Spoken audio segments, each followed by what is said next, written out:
Well, it is 6:30, so we'll get going. I'd like to start on time. And we'll just do we say on a roll call, but we don't necessarily need to go around and say I'm here. I can just note in the You minutes. know who is Sure. here. I appreciate Yep. that. Save us a little bit of time. I don't see any public comment. There's anyone online? Do we have anyone online? There's 4 people, but I mean, assuming it's all 4 of your machines. It is. Okay. All right, and then we'll have an approval of the minutes. So I don't know if you could all review the minutes, but if you want to look at them and see if there's anything there that you want to like updated or changed, and there is none. I'll entertain a motion to approve the minutes. I'll make a motion to approve the minutes. It's been motioned and seconded to approve the June 3rd minutes. All those in favor say aye. Aye. Any opposed? All right, that was unanimous. Welcome Kathleen. We just started, and we'll just jump right to new business. And one of the things I had asked staff a while ago is to you can see we have a lot of staff members here today, and I appreciate that. I mean, we have the A crowd here, and so they're going to kind of go through a lot of the things. We'll have a staffing update, but also the moratorium on wastewater and fresh water, clean water, as well as building and that type of thing. So I do appreciate all of you being here. I miss you all, by the way. We prefer a team, not a crowd. Okay, sorry, A team. Sorry. The A team makes me think of a van at Dark Valley in the 80s TV show. We should have kept that green community services. Oh my gosh. Yeah, who's Mr. T over here? So anyways, well, why don't we get going?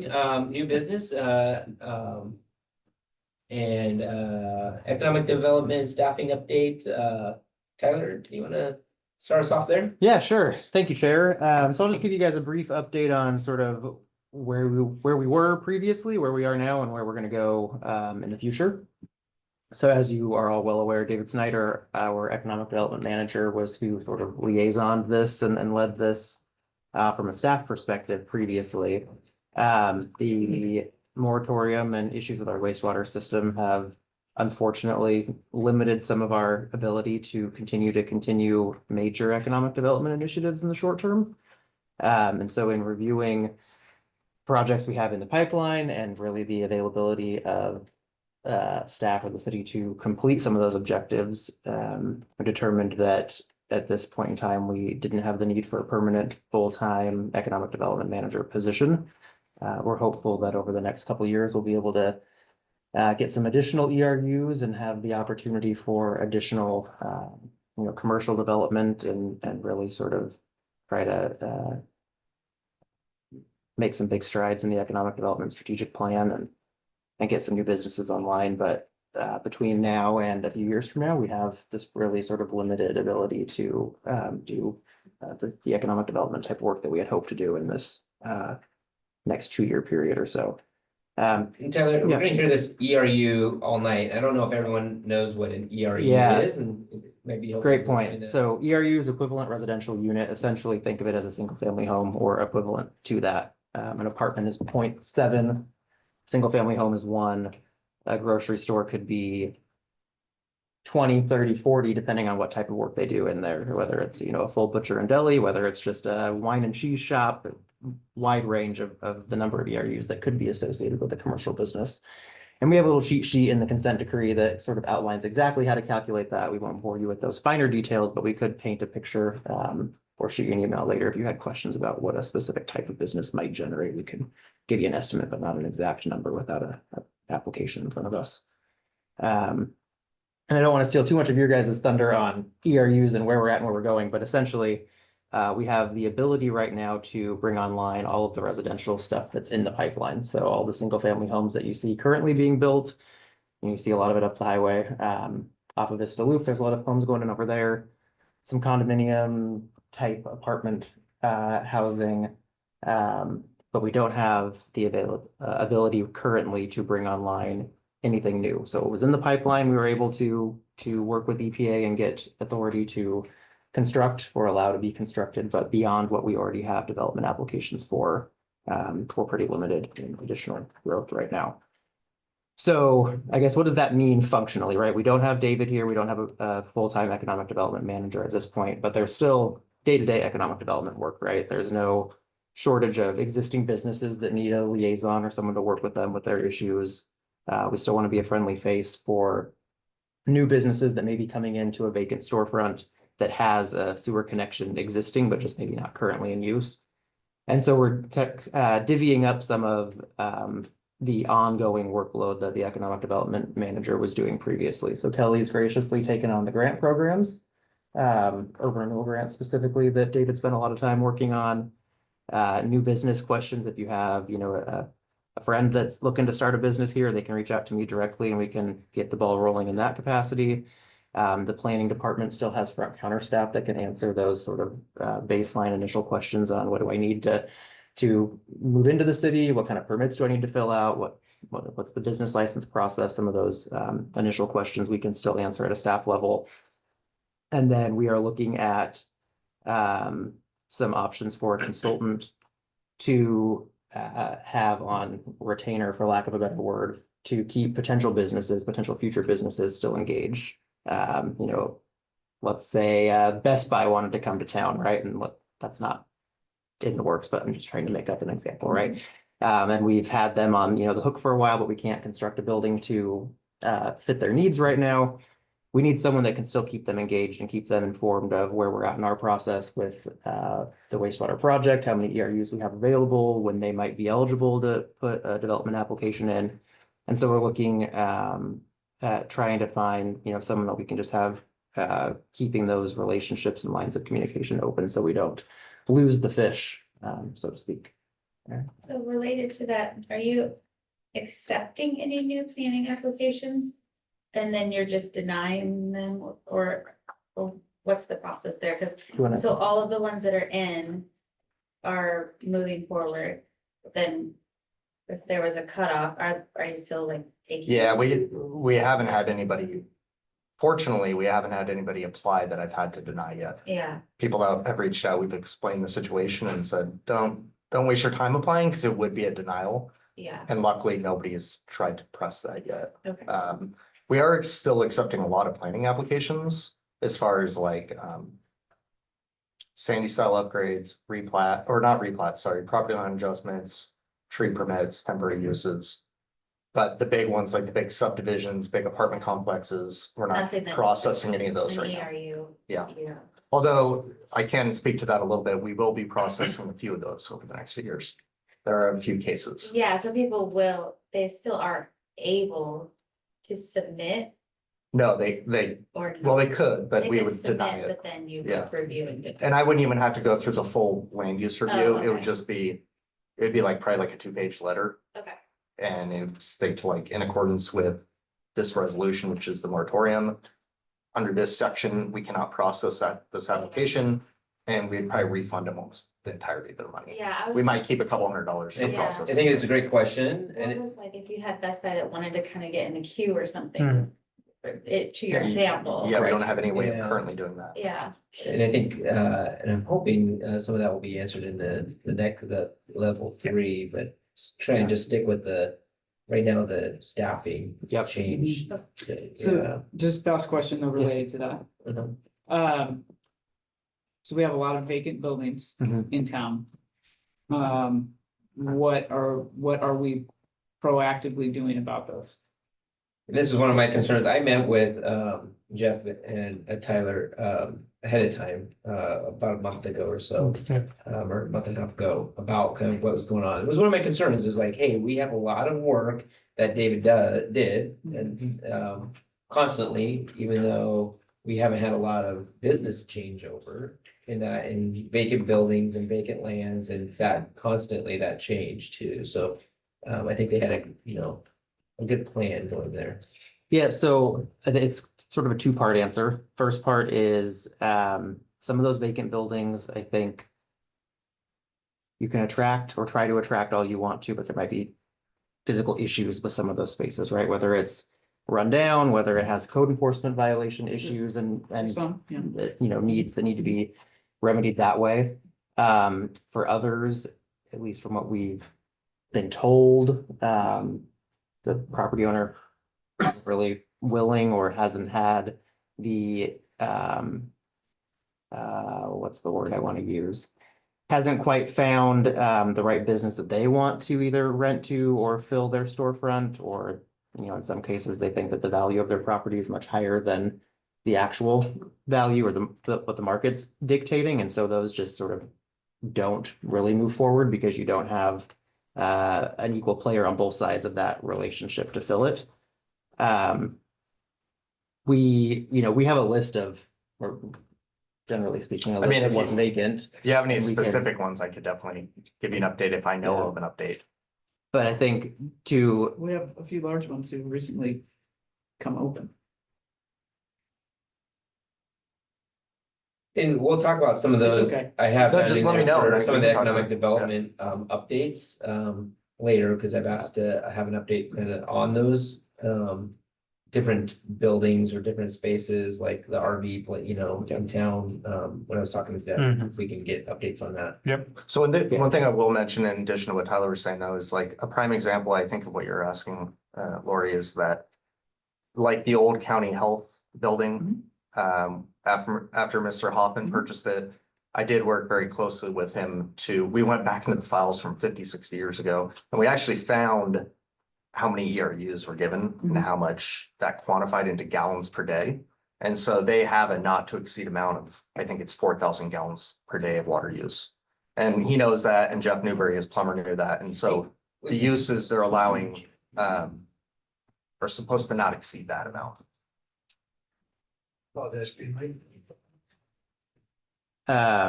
The other half of that answer is we had a staff member who had been here for a really long time, and I think we need to take a couple months and see what are our actual needs, right? Because you have someone in a role for so long, you don't know the entire scope of what they're doing, or was what they were doing working in that way, or was it just a habit that was developed, and was there really a need for that and whatnot? So part of it's a couple months to just, what are the questions that we get on a regular basis? What are the needs of the department? What are the, weaknesses or phone calls we get of like, hey, I thought this was gonna happen. Oh, great, that wasn't documented. Now we know this other thing is, on our to-do list that we need to follow up on. So a little bit of a wait and see for the next couple months, just to really determine what the needs of the economic development department are.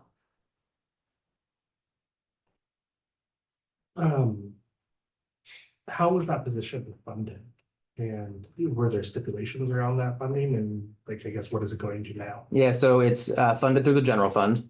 There's really two expenditures, or two. Yeah, two expenditures in the economic development department, the staffing cost. And then the special service contract program is funded out of the economic development department. Of course, those awards went out. It's a biennial award. That was a year ago when the initial awards were made. So that funding has been expended. And then the staffing costs, we funded that position through July. So it was 13 months of a 24-month biennium. And then there was additional, vacation payout and things like that. They go along with it, but there's not a ton of cash lying around. As with all of our other departments, past practice has been, anything that's not used in a biennium or a fiscal year rolls forward. And so if there's additional grant funding opportunities we want to explore, or, I think a prime example, and Councilor Smallwood, you could, and Councilor Walker would know, and Councilor Mayton, gosh, there's three of you, I just keep saying names. One of the questions we had come up this year was, we spent all the SSCP, Special Service Contract Program, sorry, another acronym.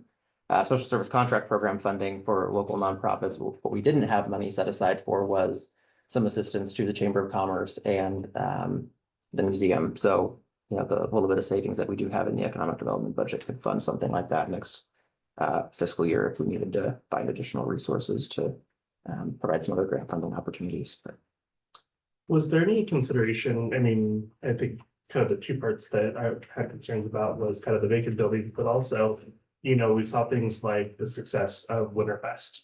And, you know, I was downtown Gresham for a haircut Monday night and there were hundreds of people in a park, you know, with small businesses everywhere. And was there any consideration to maybe pivoting some of that role into working with growing our current small businesses and getting them in front of the community more? Because I think there's a huge demand for that type of community activity where we could see, you know, businesses being put in front of it. I know, it didn't seem like Winterfest was short of any sort of vendor sponsors that I could see, you know I wasn't even asked. And so I think there's a lot of opportunity to put small businesses out there in the community and grow that. Was that a consideration or a thought? Yeah, not in those direct terms. You know, our Parks and Rec department handles all the Winterfest and summer events and music and, yeah. Yeah. Sure, I'm not, Yeah. that was just an example Yeah. of a, Yeah, you know, a thing that could. Yeah, a no, community event. fair question.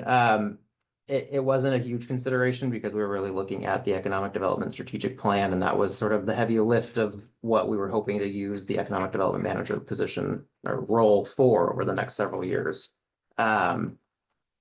We have a, you know, robust Parks and Rec, well, I shouldn't say robust, we have a very efficient Parks and Rec team that is able to do, you know, extraordinary things like some of those events that we already talked about with not a robust budget and not a robust lineup of staff, but they really can get the community excited and engaged. And, you know, if more support's needed in that area, we can absolutely look at how we pivot and what resources those departments need, but Yeah, I'd love for that to be a consideration of having somebody who could reach out to businesses to work with the parks and help fund some of those programs that they put on, because they do an absolutely fantastic job, and I know they don't have enough money, and I don't think they probably say no to more. yeah, Carol Cohen's been, you know, just an amazing asset and has done that for 20 years now, reaching out and getting sponsorships and donations from, For every, yeah.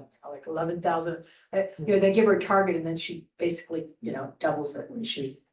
So she's, but of course, there's always room for more Yeah. sponsorships and more partnerships and more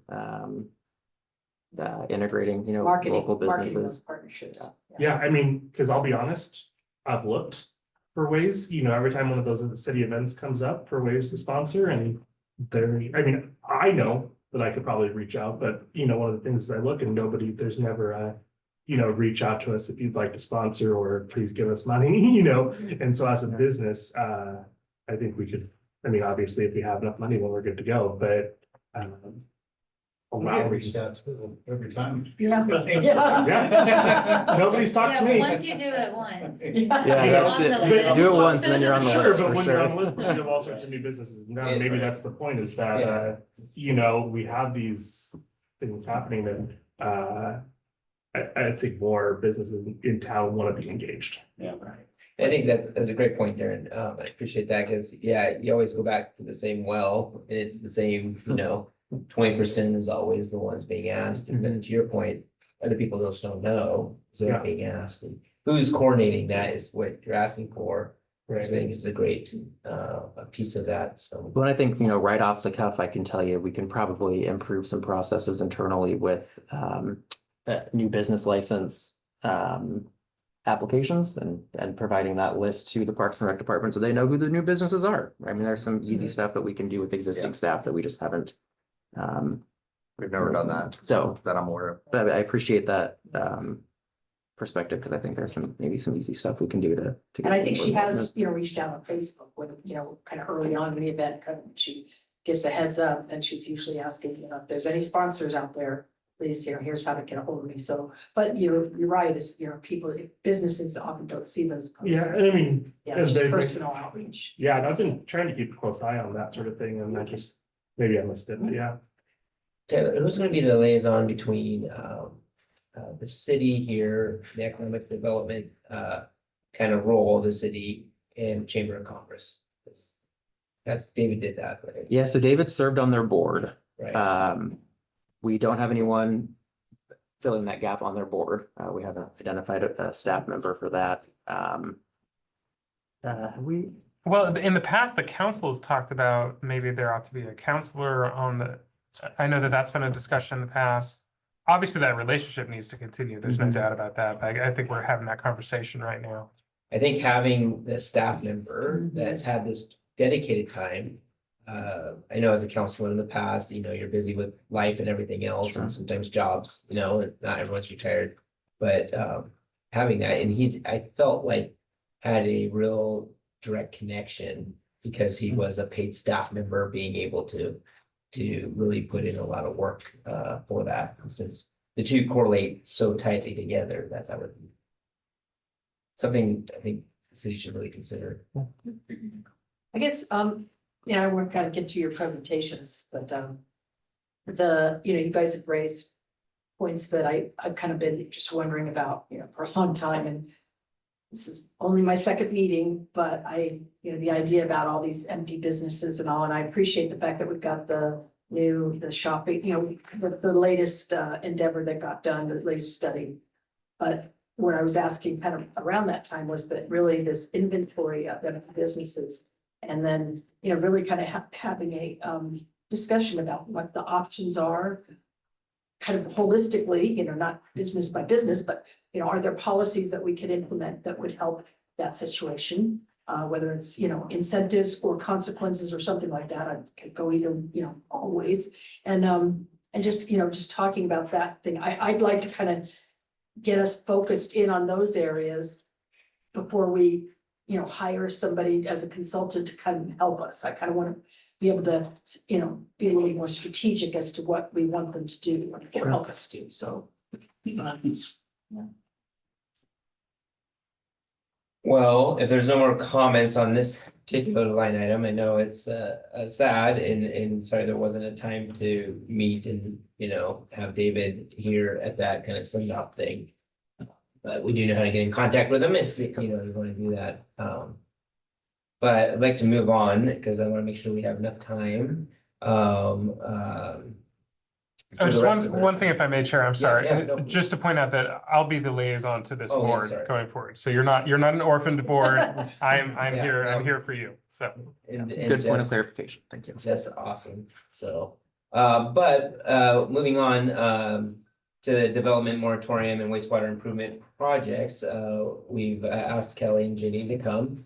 To kind of speak on that. And if I could have Kelly maybe start off, just kind of an overview of the moratorium. I was actually gonna ask, do you want Jenny to start so Oh, she can Jenny bow out can early? start So too. I was gonna stay for the next agenda item too, and Oh, okay, yeah. I yeah. only live like a mile away and I know Jenny has more. Oh, yeah, that's so- totally fine too. I mean, if you would like, Jenny. Oh, it's fine. Yeah. You were just next in the line of thing. How I have do a you guys? I have a presentation, Okay. one that I gave to the Chamber of Commerce a month or so Yeah, ago. It is focused on the wastewater because I think that's Main what's focus, limiting yeah. us right now.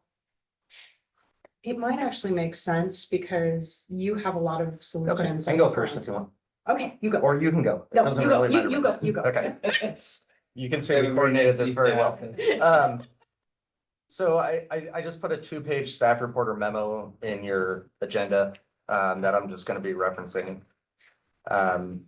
By the way, I felt like this would be good to have everyone kind of on board because of the moratorium and that we haven't really heard from the staff and where we're at. And some things just came publicly outside of council and what could happen in the spring and some different changes with some of the numbers from the wastewater where we were in that and figured that would be a really good update that you guys would all be interested in as how that would go forward. So yeah, just to clarify, it is a moratorium on wastewater or sewer. There's been some questions around if stormwater is related to it, and it is not. So it's just on sewage. So we enacted our first moratorium in October 2022. At that time, the EPA and DEQ only allowed 120 ERUs, so that's the equivalent of 120 single-family homes to be issued. Then fast forward about 9 or 10 months later, in June of 2023, we repealed the first moratorium and replaced it with moratorium, what we're calling 2.0 in June of 2023. At this time, it actually recounted the start to 300 ERUs. So any that we had issued under that first moratorium from October 2022 to June 2023 didn't count going forward. It kind of reset. And it's notable to let you know that the reason why we have to repeal and replace moratoriums is because per state law, if you change a single word or a single number in the resolution document, that's a new moratorium. And so the only time you can do an extension is when you're basically just saying we're gonna extend this by another 6 months, which we've also done. And I didn't put those dates in here. Then fast forward again in April, earlier this year, after the stress test was performed, which Jenny can go more into than I will. It basically determined what the EPA and DEQ thought our capacity was. That number is 570 ERUs, which is 270 additional over the 300 set in June of 2023. So unlike moratorium 1.0, moratorium 3.0 did not reset the ERU number. So it was 300 in June of 2023. Basically, that got increased by another 270 up to 570 in April of 2024. And then there's also stipulations about increasing above the 570 for an additional 190. And that's based on some different improvements that have to happen at the treatment plant and analysis. And again, Jenny would be the expert on that, not myself. As of writing of the staff report, we have issued 141 ERUs since June of 2023. And so right now we have about 429 ERUs remaining. So with that additional 570 ERUs plus the 190 that could be stipulated, the city council adopted moratorium 3.0 on June 3rd, 2024. And then at the bottom of page 3, you can see it's numbered 1 through 5. I'll just go through these really quickly. So as I've already said, the ERU cap increased by another 270 I'm sorry, page what? on the bottom of page 1. Page 1. Yeah. With There's the, multiple pages numbers, so that's why. it's bottom of page 5, if you're looking at Page the 5, other, okay, yeah. the number in the gray box. Yeah. So the ERU cap increased by 270 more ERUs. We created our first ERU allocation program, which I'll cover in a minute here. It also had some limitations on the remaining ERUs that are not divvied out through the ERU allocation process to only be given to properties with failed septic systems and what we call a duplex pool, which I'll cover here in a few minutes. It does also allow ERUs to be reassigned under certain circumstances. And we did allow some additional types of land use applications, the main one is zone changes are now allowed again. Or what? Zone changes are now allowed again. That was one of the stipulations in that resolution. From what to what? You can apply for a zone change, which was not allowed before. For instance, the operations center, which is. You could explain this Yeah, you better. can- It needs to be zoned heavy industrial. to help I with get some that. things. I'm just like, are we, No. Okay. It's just, I it's, remember having a big discussion about it in council. yeah, no, it just Being very concerned allows, about it. it allows applicants to apply for a zone change, which moratorium 1.0 and 2.0 did not even allow. The city council can still deny the zone change. It's a discretionary land use application. like Because it would an just seem annexation. like if it's, zone is low and they want to put in high, that's gonna use more ERUs. So that's why I'm a little confused. Yeah, you wouldn't want to allow that, No. but there could be the reverse of that. Yeah, there could be the reverse of that, where you go from light industrial to general industrial, which the city is probably going to want to do with one of their own properties. So, yeah, it kind of cuts both ways. I just think you left off one important phrase there, because you said that we had 429 ERUs remaining, but you didn't say city staff estimates that they'll consume 427.5. Oh, I was gonna get Oh, so I was gonna get there. That's important. That's something I'm getting to on the second page here. So with the ERU allocation program, basically what it allows is property owners or applicants that have been approved through a land use application to apply and have those ERUs set aside for them when they come to pick up the building permits. Because how it works how it's worked since October 2022 is you don't get that ERU until you pay for your building permit and we issue it at the front counter.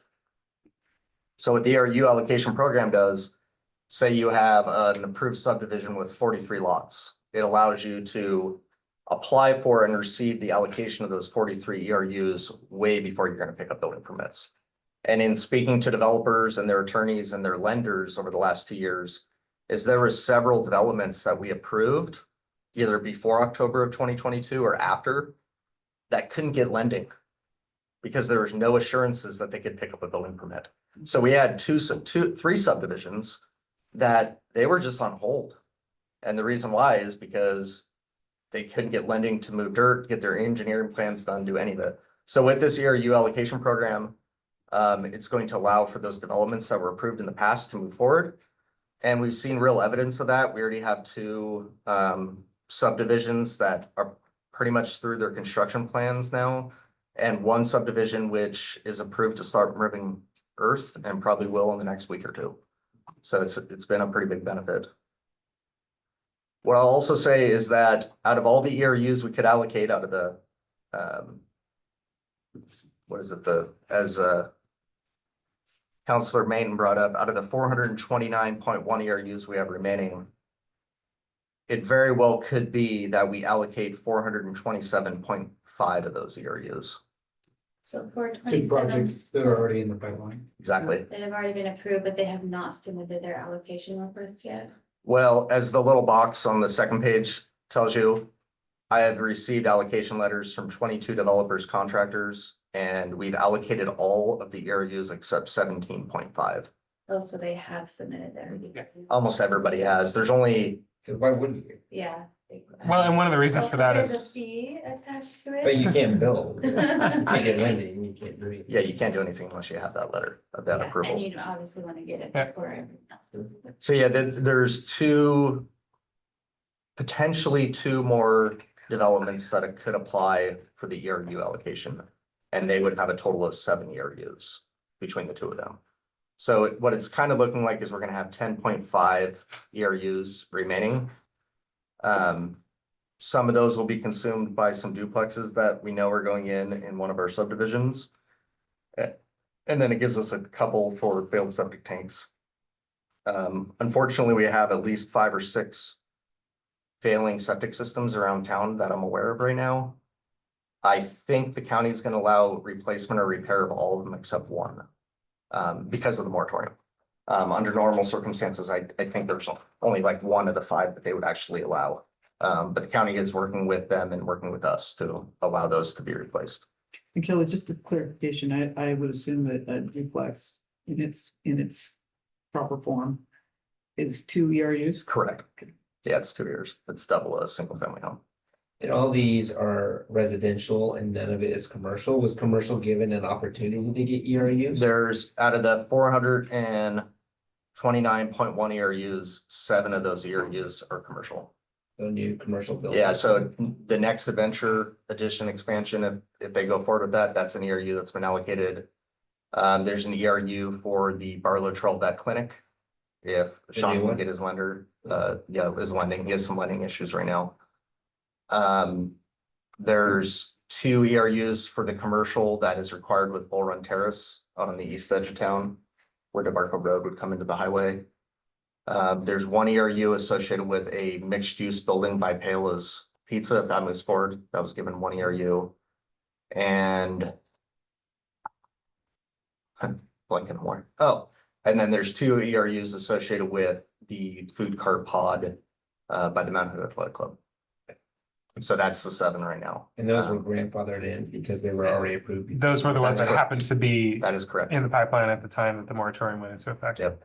Now, there is, so one thing I did want to bring up, and we can talk about this more in the next agenda item if you'd prefer, but there is a couple important distinctions. So like I mentioned with Todd Hoffman's building that he bought, the old Clackamas County Health Building, that actually had ERUs that were purchased through SDC 50 years ago, and we knew the number. So that building is being reoccupied under those old numbers that we had in our files. And then there's other circumstances such as the old bunkhouse or I don't know what else you want to call it. The old house next between the church and the barber shop on Pioneer. That's getting demoed in the next week or 2. There's somebody that just purchased it. And they're gonna, they have, I think, 3 or 4 ERUs based on the previous occupancy. And so they're gonna demo the building and then build a new building because they already had those 3 or 4 that were paid through by SDCs in the past. So you will see there's a few opportunities out there for older buildings to potentially get demoed and new buildings to come up in their place because they already paid into the ERU system in the past. So that's kind of an important distinction when you say like vacant buildings. In most cases, we can get them reoccupied or knocked down and a new building built. However, the one constraint to that is say the old space was office space, and now they're looking at doing a much more intensive wastewater use like a restaurant or a brewery. Right. We can't allow it right now, not under the current stipulations of the moratorium. If it goes the other way, that'd be great actually for sewer capacity. So if it was a restaurant, now they're moving it to an office space, that'd be great as far as we're concerned for sewer use. How about 362nd Bell Street? We just put in that road and did all that. Are they able to and build any, so Not investment currently. and all that in that is on complete hold until. Most likely, and the reason I'll say most likely is because depending how long this all goes on, there might be new solutions and new creative, innovative things to move us along. I know there's one, for example, there's one property off of Orient pretty close to the Space Age gas station that I've been talking to the last few months. They're looking at potentially applying for an annexation. So first of all, that would have to be granted by the city council. And then if that was granted and they were annexed, then they would apply for the same thing the Space Age gas station did, which is a variance to our sewer hookup. Right. So the Space Age gas station, it's over a half-mile away from our sewer line. The pump would be cost prohibitive to even ever develop it. So the planning commission granted them a variance to put in a septic tank until such time that a sewer is available there. Right. So there's the possibility if this other property on Orient comes in, we could do something similar. I was gonna ask that about the 362nd Bell Street property. Potentially. If they built a large enough one until it was available, then maybe an additional cost, but at least move the land. Yeah, and that's what I'm saying. There's the potential for that to happen. The landowner or the developer is gonna have to be willing to have an alternative solution that will probably be expensive and then Forced to move in. it's gonna go away after they have a sewer connection available. And I think that that's something that really should be talked at the council level. This idea that we're gonna allow businesses or whatever to go ahead and develop without hooking up to sewer. So And, and water too, right? no, the Space Age has city water. So I mean, yeah, if you guys want to talk about it at the council level, I would encourage that. I will say under the code, applicants do have the ability to apply for a variance. And then it can be heard by planning commission and then on appeal to the city council. So So how, you may cover this later and stop me if you do, but how long until something like Bell Street can be developed, or when is it more explained? I'll let Jenny tackle that more. All right, I'll hold on that. Sorry. Yeah, Is there- September. there's one. Oh, well, go ahead and then I'll ask you a clarifying question. Oh, yeah, that's a good point. Actually, I don't think I should put that in the letter. So Nobody's giving me the option, so. Wait. Yeah, I'm sorry, we're waiting for you to finish so we. So, yeah, I didn't put that in the staff report. That was a mistake on my part. People have until September 3rd. Yeah. Yeah, good one, Tyler. People have until September 3rd to apply for the ERU allocation. So they have about, 3 weeks from now? Yeah. To apply. But like I said, there's only For two those more, last 17.5. That's right. but there's only 2 that can even really apply.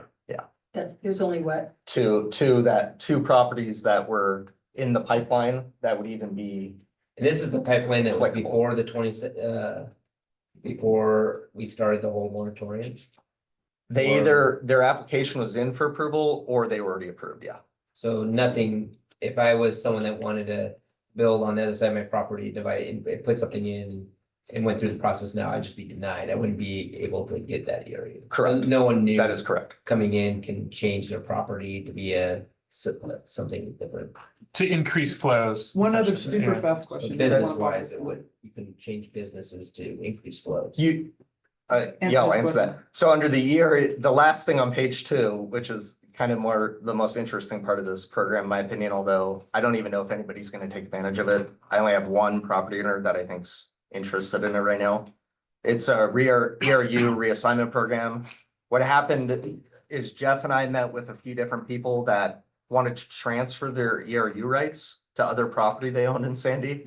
So we got creative. We did come up with this program that if you want to transfer your rights from one property to the next, it has to be for the same use at the same density. So in that circumstance, a guy owns 3 properties in Salmon Creek Estates. He wanted to transfer 2 of them to other property he owned on Vista Loop, and he could do that through this transfer program. One other thing this would allow, because we are also getting inquiries on it, is say you had approval for the food cart facility by the Fountain Athletic Club, and you wanted to submit for a new design review, which has the same number of ERUs that were already locked in, 2 ERUs, you could proceed and do that. Because it wouldn't have any additional consequences to the sanitary. So they could change the whole development, but as long as it keeps the same ERUs. Correct. So what happens after September 3rd if those 17.5 ERUs were not applied to be allocated?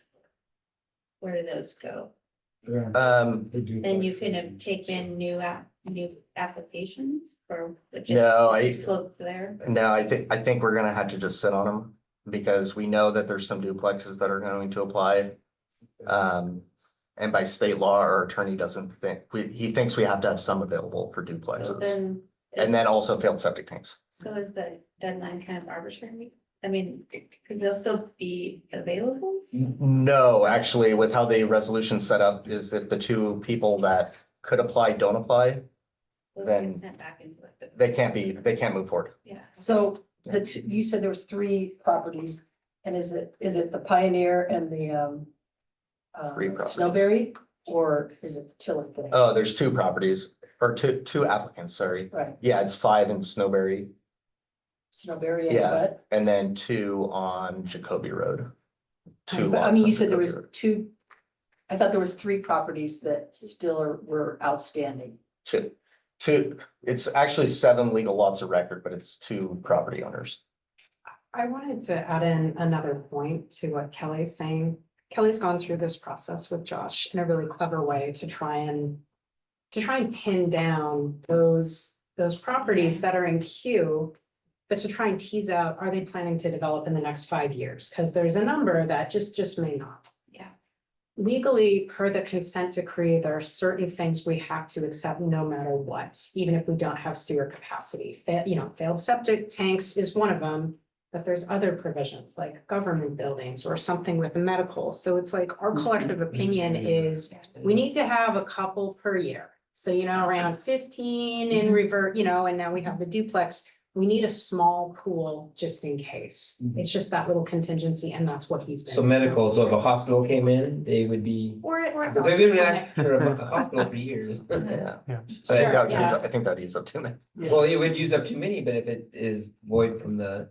Yeah, how the consent decree works though is that Jenny is 100% correct. Like a septic system, we have to accept it if there's no alternative. Yeah, It still counts against our ERU can't allowance. exceed the Yeah. So like a rebuilding of Sandy Grade may change the ERU, but it's a. If it's larger, yeah. So Well- this last one, number 4. So anyways, but it does have an effect, and I didn't know anything about the government buildings. And then the other one was, the duplex. What's the duplex rule? Is that a duplex, like someone on a piece of property that already has a house, they have to be allowed to add a duplex? Or is this new construction? If we, duplex? so this is all uncharted territory. Okay, well, No one in the state of Oregon that we're aware of has ever created an allocation program. No one's ever created a reassignment program. So when Josh and I wrote all this is untested. Kelly, I'm not sure everyone knows who Josh is. He's our attorney from Barry Elser and Hammond, Josh Soper. Okay.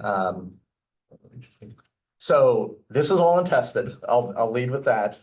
We wrote it the best we could, or this was our best attempt to minimize litigation risk and also try to be as fair as possible to people that have spent a lot of money on property purchases going through engineering and surveying work and having all their property ready for development.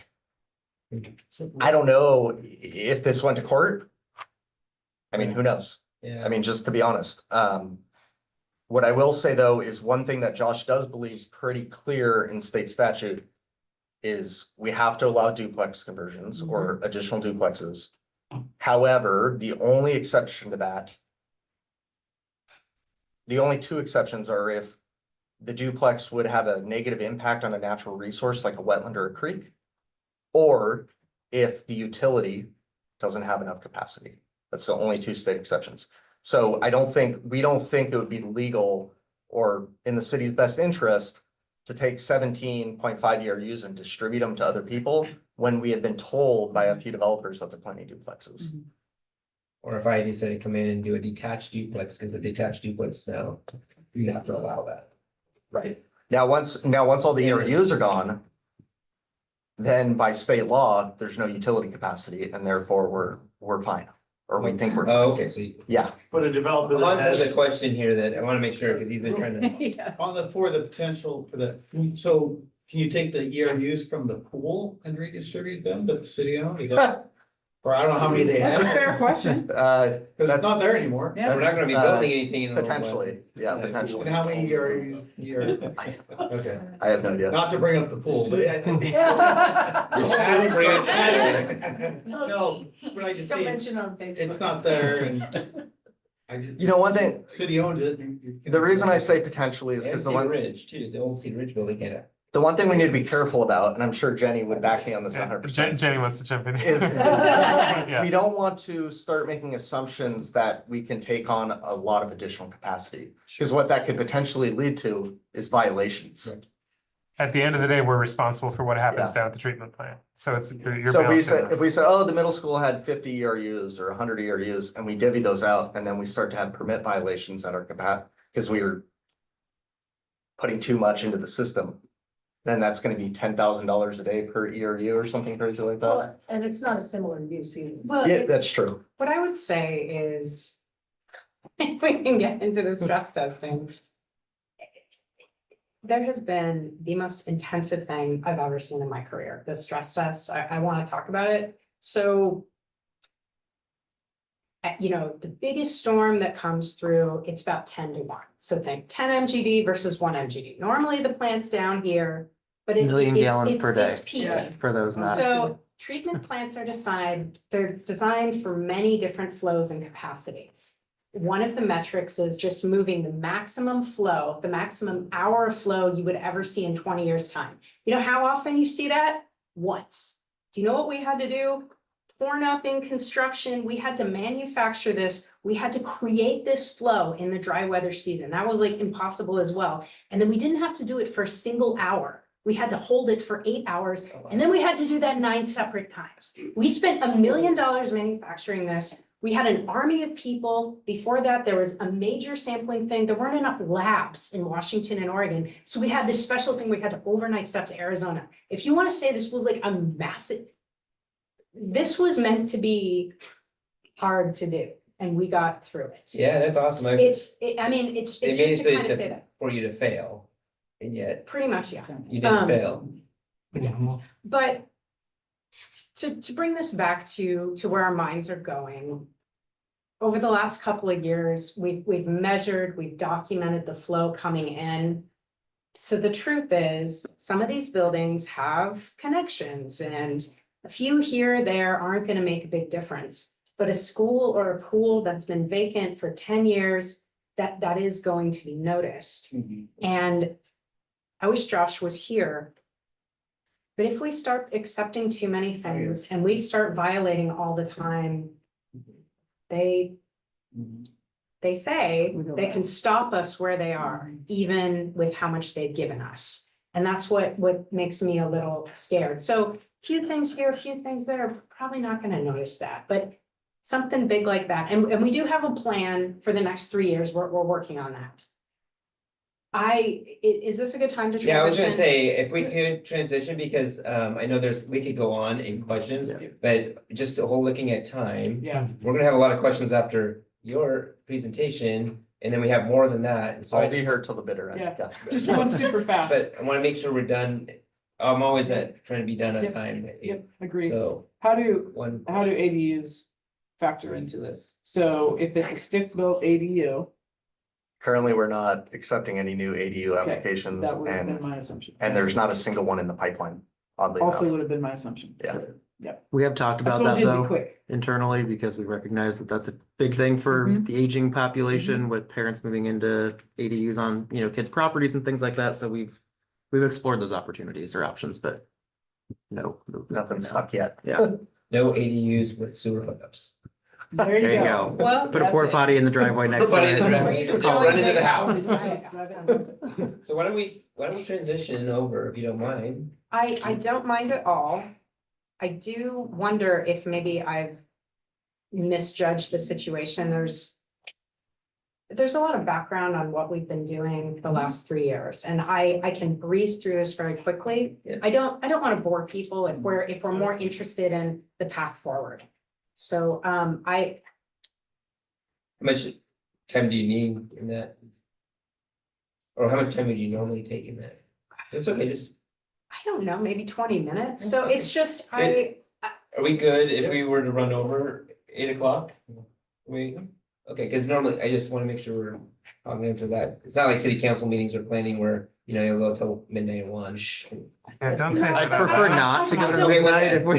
I if don't it's an want to option. dogmatically stick No, to the no, no, no, no. presentation, and so I can breeze through things, and I Yeah, think yeah, that yeah. this group of people probably knows this information really Yeah, well. Well, no, you're all good. I think if everyone's fine, then Okay. I would love to hear it all, so. well, I'm the geeky one. I'll sit here all night.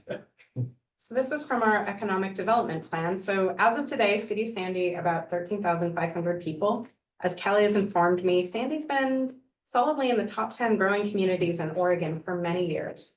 And here's another stat. You can look at the newspaper, last year, even under a moratorium and cap, still number 8. I mean, Happy Valley's beating us, but Well, they're yeah, number one they're in here. beast. It's the commercial center of East Clackamas County, and it's projected to double its population by 2050. And, you look at these job estimates. This is our wastewater system. I'm not gonna dwell on it too much. We have a treatment Oh, I'm plant. sorry, Jeff. Oh, I'm sorry. No, it's my fault, my Put this fault. one up. Oh, Yeah, okay, I'm gonna change Thank it. you. There you go. My bad. Ah, There's thank some you. slides Yeah. in here, but our wastewater treatment Yeah. plant located outside of city limits on Jarl Road. And, Can you for see it, 6 Catherine? months, Yeah. Let me see it. I had You got it? that. Okay, good. You can put it on view slideshow, it'll show up even bigger, right? Y'all know what you're talking oh, what am I doing? about. Just keep going.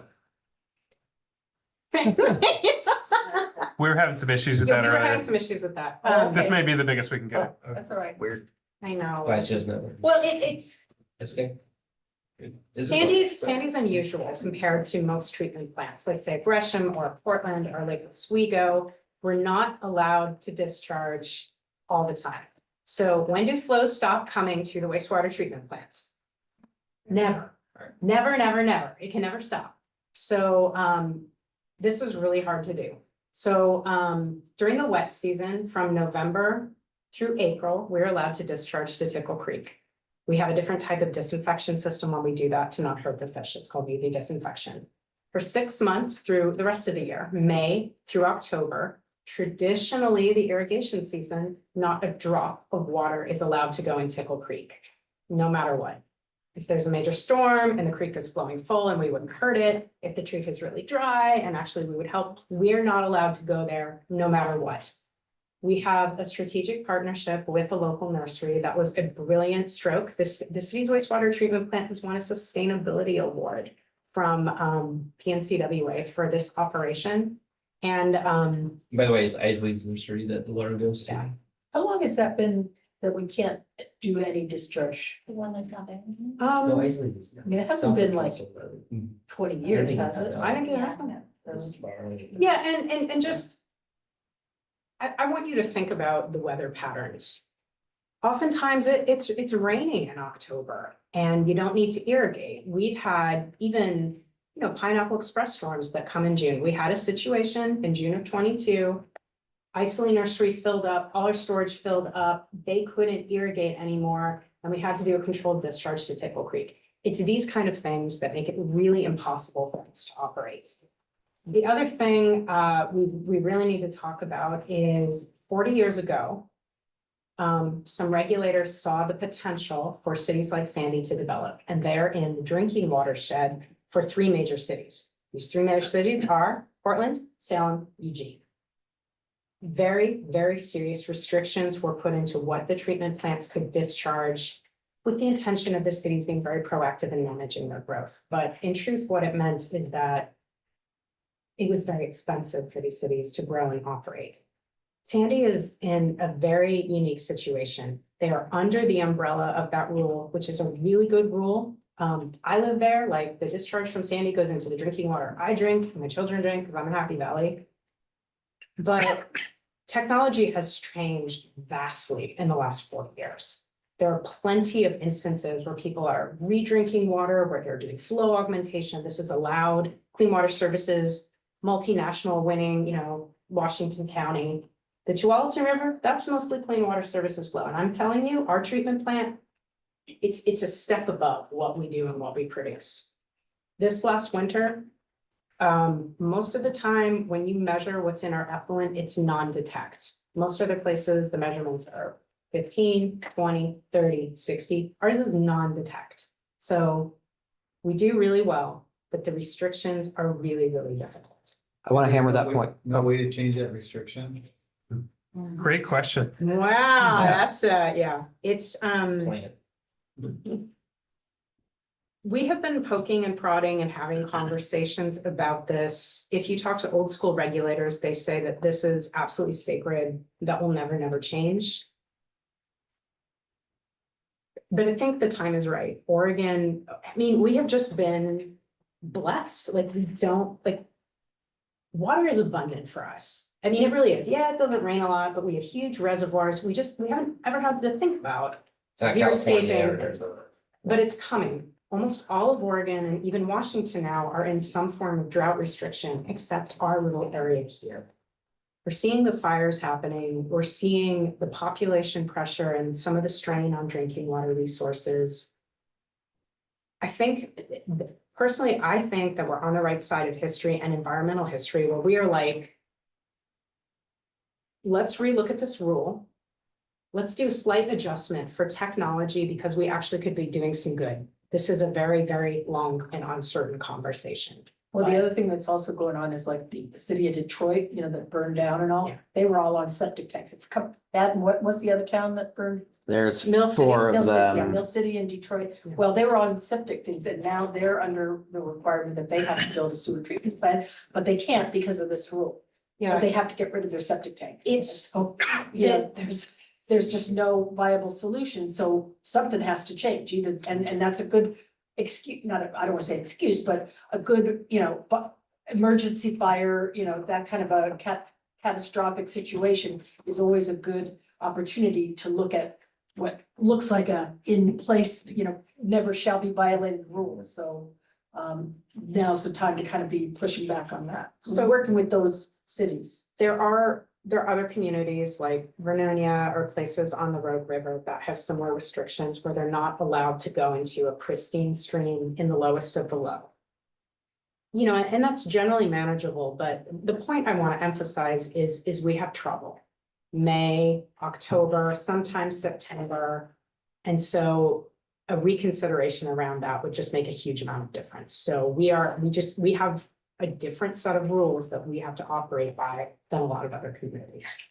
And I want to just briefly hammer home, Thank you. it's crystal clear water that comes out of our treatment plant. This is not dirty, gray water. It's clean, right? So I think a lot of times people have this misconception in their mind. If it's treated wastewater, it must be bad and awful and, look a certain way. It's not. It's the opposite of that. It's not. Just want to make that point clear to the larger audience as you go and talk to your coworkers and friends and family, like it's clean water that we discharge. Yeah. Even if it's a violation, still clean water. Just it's a Uh, violation by one day on a calendar month or whatever. I mean, I didn't know that because we're pretty shy about talking about all of this, but in the last few years, the plant won a sustainability award from a major Clean Water Association. It's, I mean, if you're talking other awards, we've won Operator of the Year. This is embarrassing, but I was Woman of the Year for the Tri-State region. I'm the 7th one that's ever been named for service to the Embarrassing. industry. That's fantastic. It's pretty like shocking. I did not know. And then our current operator at the plant also won Operator of the Year. And this is every single plant in Oregon, Washington, and Idaho. So let's just like start there. We're doing awesome. we're doing a lot. We're doing a lot to like, repair our reputation, get ourselves in a better place. And we really are getting there. So We're just the first ones leading in the state. I feel like what we heard before is like other cities, communities are gonna be going through this just 10 years after us. thank you. Yeah, it's been a tough situation and we have some amazing people on this team and our consultants, everyone working to help us get out of this. And we're getting there. So this is broken down. Some of you have seen this, some of you haven't, but let's think of it. We have 3 different challenges. The first was our network of pipes. Our pipes weren't maintained. Nobody sees them. Nobody really cares about them. I get those. I'm not offended. And so there were a lot of leaks, and that meant instead of being tight and conveying our wastewater, a lot of clean water, like groundwater and rainwater, was getting in there, overwhelming our plant, causing failures. All right. The second challenge is our treatment plant. Wastewater it's just a very aggressive substance. It wears down things. If you build things really well, concrete could last 50 to 100 years, but most things need to be replaced every 20 years, some things on a sooner cycle. Like most cities, big rich ones like Portland as well, there's other places, other focuses. We didn't reinvest in the treatment plant, so a lot of it is, seeing condition-based failures. So that's the second one. And then the third one is, we've talked to this a little bit, and I think I'm not gonna spend any more time on it. We have challenges as to where to put the water, when, and also because of this mass load restriction from the 3-basin unit. So there was a 3-step plan, and this is something we've been communicating for a long time. And the first one was fix the leaky pipes. You've seen people smoke testing. You've seen us out everywhere. We're mostly through the bulk of that. We focused on the pipes that were the worst. They give us the best return on our investments. We're still required by the consent decree to investigate everything, and we'll have to be on this 7-year cycle. We stole the best person from Gresham, and the most cost-effective way to do this is to plug leaks in manholes. And actually, Basin 5, North on Bluff Road, a lot of bad construction there. So we're working on that. So we're working on keeping that water out. We don't want that clean water at our plant. The second is and this is the phase we're moving into now. We've done a lot of condition-based rehab at the plant. There's more to do, but Sandy's grown. Yeah. We need to build another expansion, like double our capacity to see us through the next 20 years. You probably heard Estacada is building an MBR, like that's like the best technology you can do for this. So, but we need more. We need more to accommodate all the growth. And then we need to figure out another solution to the discharge. And what we have been working towards, we've applied for a permit on the Sandy River. And the base case was, we continue going to our partner for recycled water. We maintain Tickle Creek. And then when we have big flows, we send that over to the Sandy, not in the restricted area. This, however, is a pretty expensive thing. And there's definitely concerns with going to the Sandy from many environmental groups. I understand this. Jenny, just real quick, because you Yes. mentioned it, can you just give a real fast what the 3-basin rule is for everybody? Yes, so the 3-basin rule is unusual because it is an Oregon statute and there's rules around what we can do to discharge into a small water body. And describe it. So what you do is you measure the pounds per day you put in. So you can imagine when Sandy was 2,000 people, there was a certain level of technology, say we put in 100 pounds per day. Well, then Sandy became 4,000 people. So you'd think most other communities keep the same, you'd be able to do 200 pounds a day, not Sandy. Sandy's fixed at 100 pounds. So now we're at 13,000 people, still can only put in that tiny little bit. That's what's really tough. That's why there's nothing in our effluent. And that's expensive. So bring us through this one. It's the three basins are the Clackamas, the Sandy Area. Sandy Area, and Mackenzie. Mackenzie Rivers, yeah. where this rule applies, and it's from 1970. And so that's why Detroit and those places are affected by this, and so it's not just us. You know, so, yeah, So that's why you can't go into the park. Correct. right. Right. yeah, it's, So it doesn't affect everybody. I don't, how does but it? I not have affect to, I have to this? play the other side though. The other side is treatment wasn't very good. When this was written, there were things like chunks of toilet paper in Silver Creek from Silver Falls. Treatment and technology has come a long way, and it's part of why the environment is as pristine, and nobody knows this other than people like because you're beautiful now. So there was a logic and reason for it at the time, and it wasn't as restrictive, but we are pushing up against these, we're in the vanguard. It's coming down on us. Because things kind of fell apart, we grew so fast, and we got the sights of EPA, and here we are. To that point, Jenny and Kelly, if you know, is there a faster growing city than Sandy in the three basins? Because I don't think so. was going fast, right? That's Yeah, true. they That's are. fair. Which I know Okay. state in, They're just under 10,000 Right. still, so they don't count on the 10,000 more metric of. Right. But how about Happy Valley? Because they're in. Nope. they're not in the three. They're not. We go they're- to West, and West goes to the land. They're far enough, right? West goes to, I thought West went into the track. You can put anything in. I don't think Staines growing as fast as us, but they're growing decently fast also, and they have a lot of pressures being a veteran community from That's a good Salem. question. But how does Estacada not get caught up in this? So Good question. I Go need directly to, into- so the same people doing ours are doing the design for Estacada. Three basin is one thing, and that's these rules, very inflexible rules that protect the stream and the drinking watershed. There's also DEQ, Tickle Creek is a salmon bearing stream. And so the view is that effluent from wastewater is really bad, and that honestly, in modern day times, that's not always the case anymore, but that's the view. Estacada has it a little bit easier because they go to a much bigger river. You just go right. Yeah, to the They go back. right through the clock. We do not. So those are the two problems Sandy has. We build next to the beautiful little stream, and we're in the three basin, and that makes things real tough. It does. It's very unusual here. When was the treatment plant built originally? I think in the seventies. Yeah, around that same. You know, time. that there was a lot of. 50 years ago is Yeah. what I've been told. Yeah, but I mean, that's the Clean Water Act, there was a lot of free money that came from the federal, it's a very common time, a lot of people built things in the seventies. Yeah. And then there were, you know, Day, Trine Creek in Lake Oswego was my plant, I was upgrading. And then there was an upgrade in the nineties, I think we had an upgrade at our place in 98. But like I said, it's usually about 20 years, you need something else, and we're beyond that.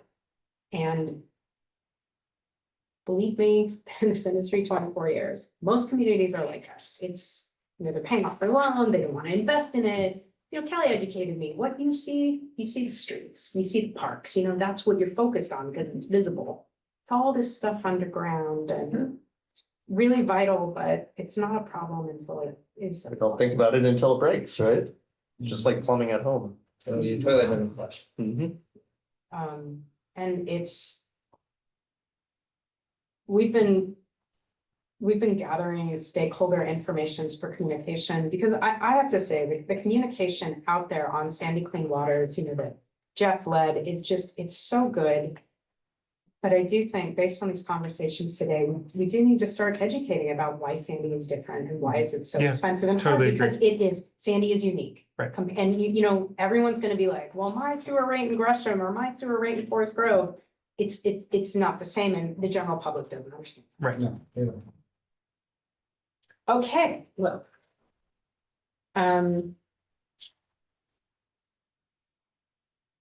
What do we want to say here? This is a summary of the 2019 Lots of money. facility plan. So, yeah, we started, I mean, we kind of knew this was coming, and so they did spend, you know, a year, 2 years looking, you know, coming up with the plan, I mean, the new plan.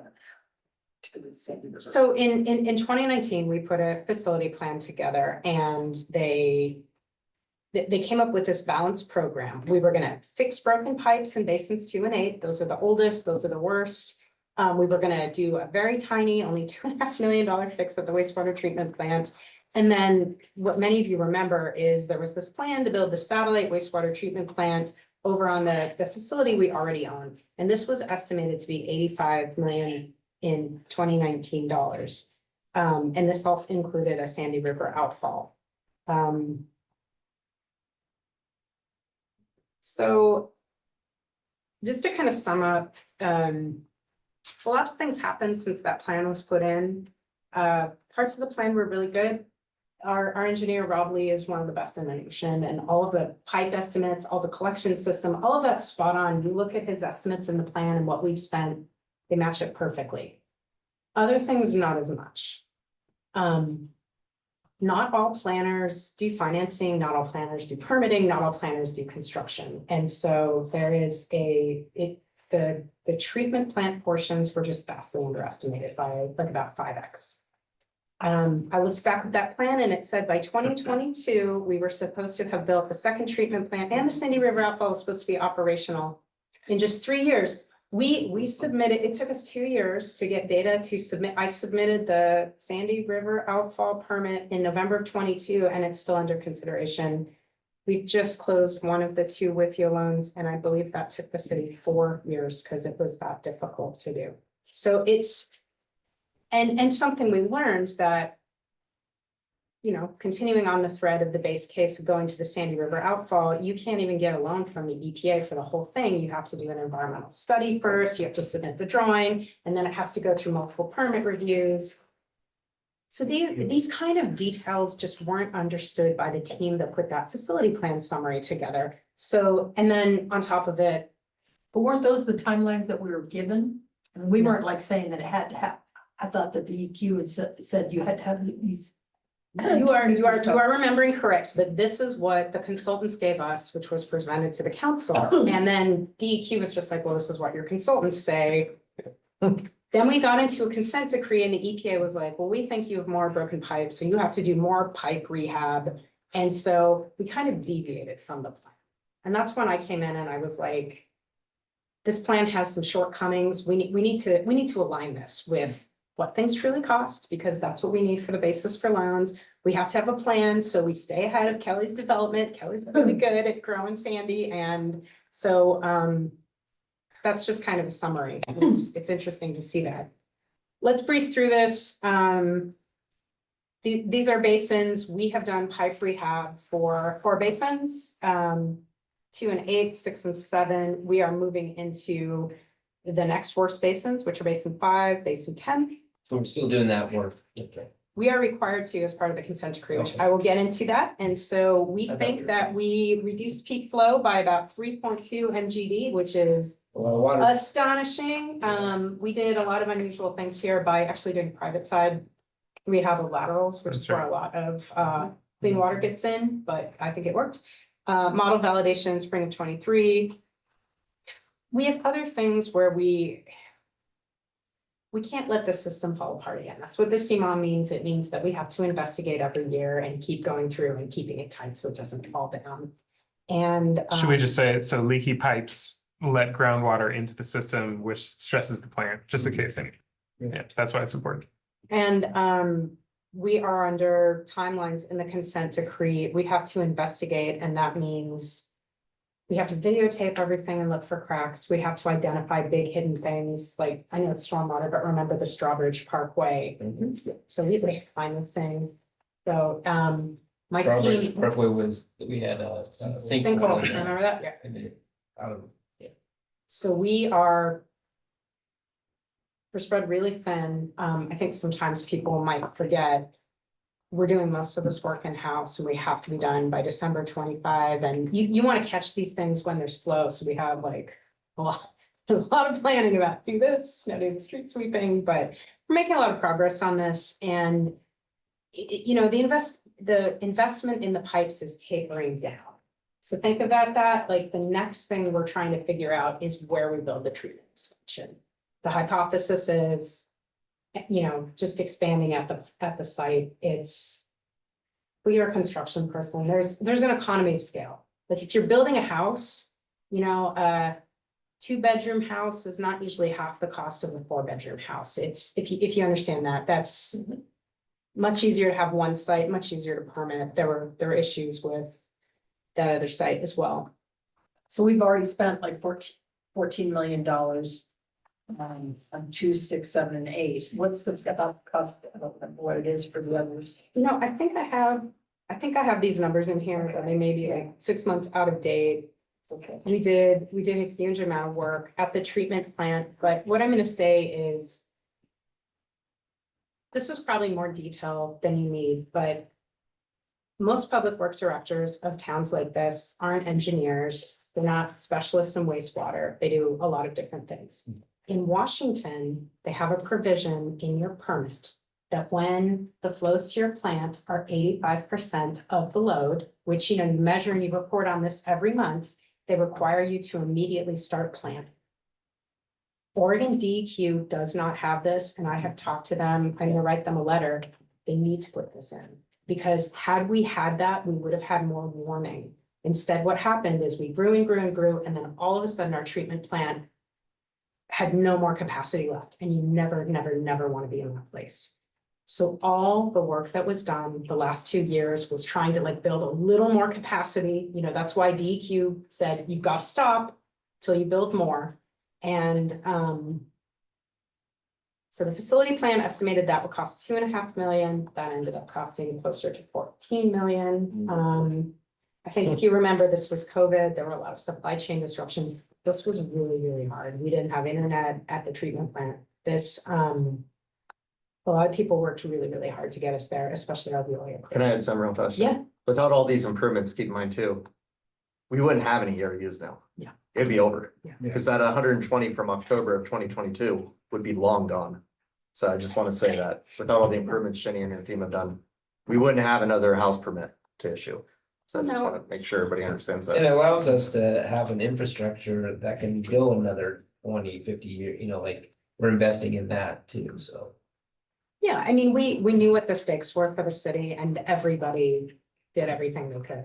And anyway, so, you know, the point here is we were able to get 9 MGD through. We still have a bottleneck at a certain point in the treatment plant. These are kind of details. So EPA, here, I think I have the schedule in here. You know, we're also working on permit renewals.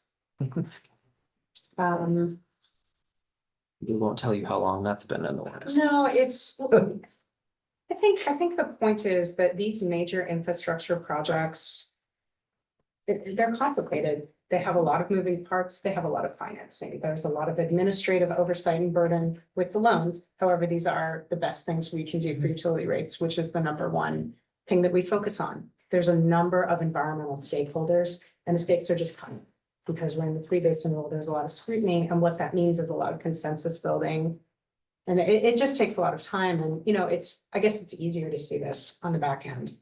For phase 1A, when we finished, we had spent close to $30 million doing all of those things, you know, and it was worth it. I anticipate we spent about $1 million completing the stress test and everything that was required by EPA.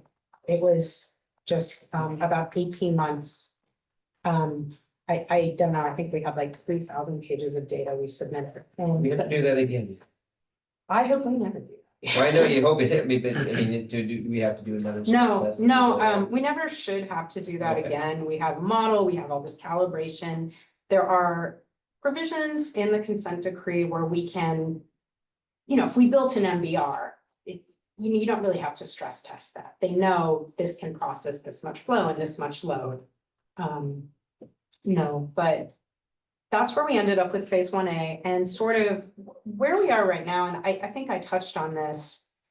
EPA kind of stepped in and started dictating where we were going to invest in our capital projects. And that was different than what was written in the 2019 facilities plan.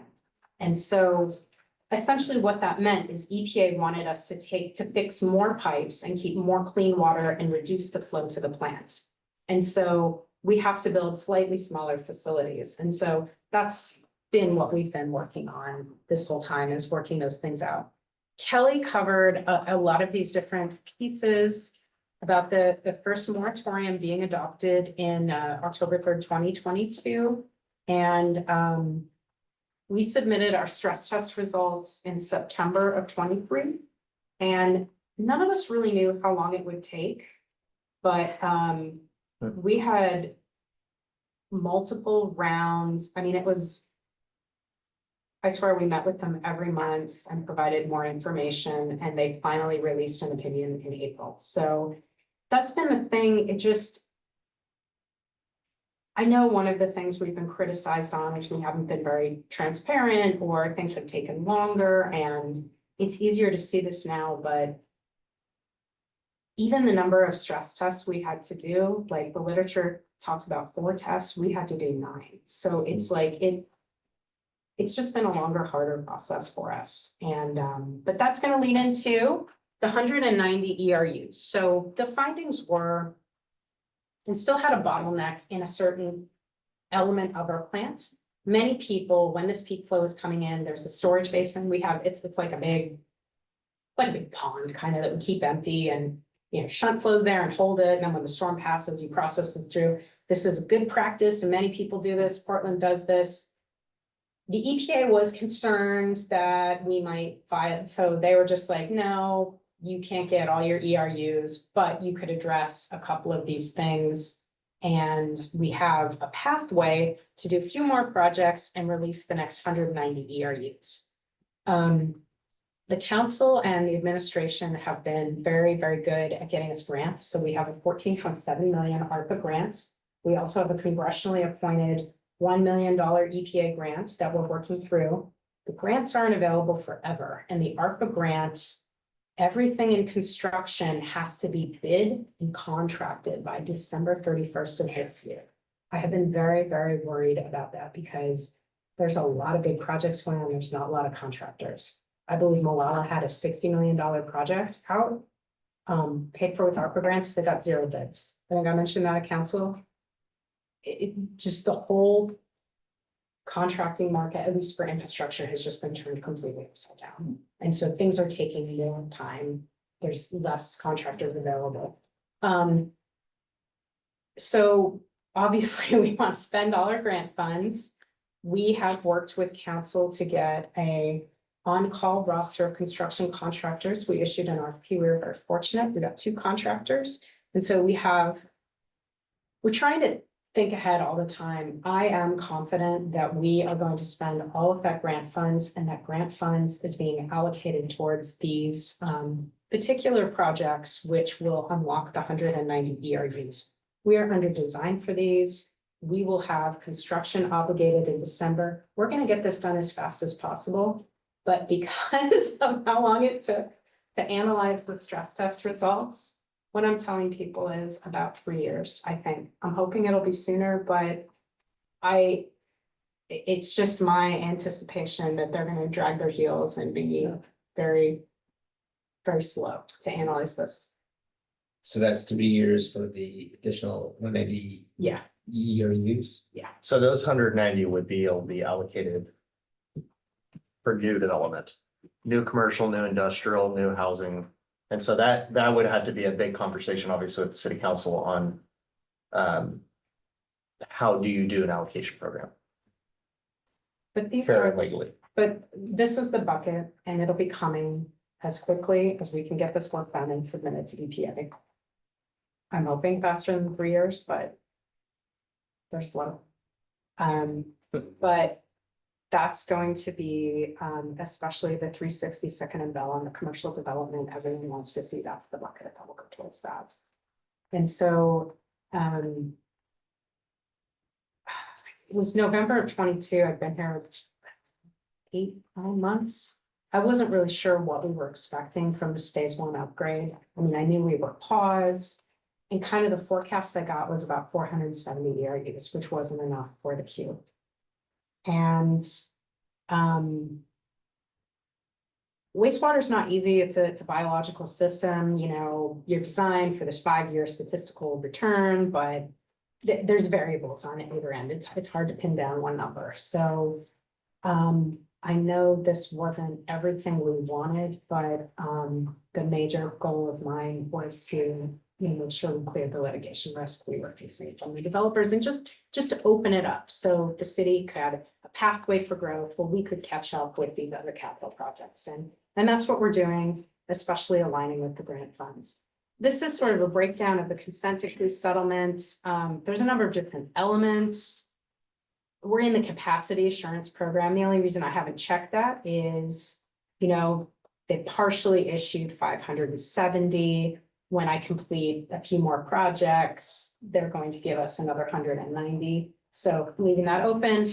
And then we have a facility plan amendment where we're going to document where we're going to invest our money. And we do have a draft of that and we're underway, but it's not public. And remind folks what CMOG is. Oh, come on, I can never remember this. It's like capacity management, operation, maintenance, something like That sounds that. cool. Yeah. Say it more confidently, even if it's wrong, because that would have, You, no one would have batted an eye. So the 190 areas that will be for new sewer connections and expansion. The one thing I do want to stress is there is some, again, this is uncharted territory. No one has done this in the state of Oregon that we're aware of. So we're trying to mitigate or limit the amount of appeals we would get to LUBA, to the Court of Appeals of the state of Oregon. So the only way we're gonna legally be able to distribute those 190 is through some sort of scientific method of doing it. And so we're gonna be relying heavily on the economic opportunities analysis and the housing capacity analysis that we just had done by Eco Northwest. Those are gonna be heavily influencing how we can distribute things. So it's not all 190 are gonna be able to go to economic development, but I'm gonna try as hard as I can to get a large portion of those to economic development. And then the remainder that go to housing is probably gonna have to hit all housing sectors. So some for single family, some for duplexes, some for apartments. And that's probably how the distribution program will work. I mean, there's a lot of details to work out. But I just want to let you know, it is gonna be scientifically based. so this is a schedule we shared with the public, I think. Kind of broken out to collections, which provides treatment, effluent disposal. You kind of see the collections is tapering down and we're just moving into an investigative mode. Our treatment plant, we're finishing the facility plan amendment and going into design where we think that'll be done around 2028. And then our effluent disposal, again, reflecting it's just a much longer process. We see that being completed around 2032. You probably know this better than I do, but I think growth in Sandy, Kelly's will tell you it's different every year, but it averages around 115 ERUs per year. So the 570 is about 5 years. 5, 6 years. About 5 years, and it's really just my goal to try and stay ahead. And so, you know, we're maximizing our grants. You know. So Capacity, yeah. you're not gonna build a plant on Sunset? No. Okay. So you're gonna expand the plant existing area. Yeah, Is that long term? Like 50 years? What's the plan? Is there enough space there to expand that enough? you know, there's Or- definitely enough space there, and the 2019 facility plan actually looked at doing just that, and it was only there was only a $2 million difference, which in those kind of estimates is basically nothing, and so it's a lot easier to permit, and it's Well, definitely it makes cheaper. sense. But the draft facility plan is looking at all of these things, looking at a long-term solution, because just the environmental restrictions are difficult. You may have heard of PFAS. There's been a lot of settlements with DuPont and others, both with drinking water and wastewater. Like it's City of Vancouver, they have PFAS issues in their drinking water. They're putting those in. We don't have any of those issues. We opted out of those settlements for drinking water because we think the bigger payouts will be at the wastewater treatment plant, and we are available for those settlements. If we need to, a lot of treatment plants produce fertilizer, which is actually there's a shortage of it in the world for these nutrients. We do not have a biosolids plan, but with PFAS and a lot of these new emerging contaminants, that whole program it's just not known what's going to be permitted, so we're sticking with what we do right now, which is bringing things to landfill, so there's a lot of changing regulations, and I want to be really careful about us investing in something that then doesn't work or has to be changed again. Weren't we doing sludge removal to the nurseries and stuff?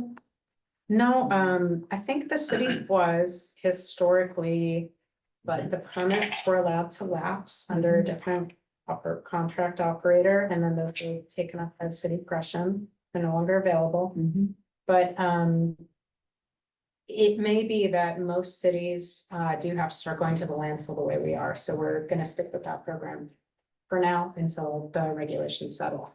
So yeah, it's wastewater is pretty wild. So the end of this plan, 2032, is that gonna unlock a lot of EDUs? Yeah. Bring it back into building like we're in 2015. That's the plan, is the ultimate plan. Again, to bring this back to an Estacada, we've secured $109 million right now through low interest loans as well as grants. I can build an MBR plant for you easy. Our challenge is where we put the water, especially in the That's what I'm shoulder gonna ask. seasons. Where's this It's water the coming from? permits are what's holding us So- up, and it's also extremely expensive to build Worst right now. case scenario, you're not allowed to dump in Sandy River, then what? That's what our draft facility plan amendment is looking at, because we've just been in this mode the last couple of years where we've been trying to mitigate risk from the development, from the lawsuit, from the EPA. You know, and we're through that, and so now we're regrouping. We know what we're doing in the short term. We're spending the grant money, we're unlocking the 190 ERUs, we're getting. I know how important that is to the city for the amenities, for the tax base revenue. But Jenny, so the consent decree is a public document. Mhm. We can reference some of the other options that we're required to study in Appendix E, right? Yeah, so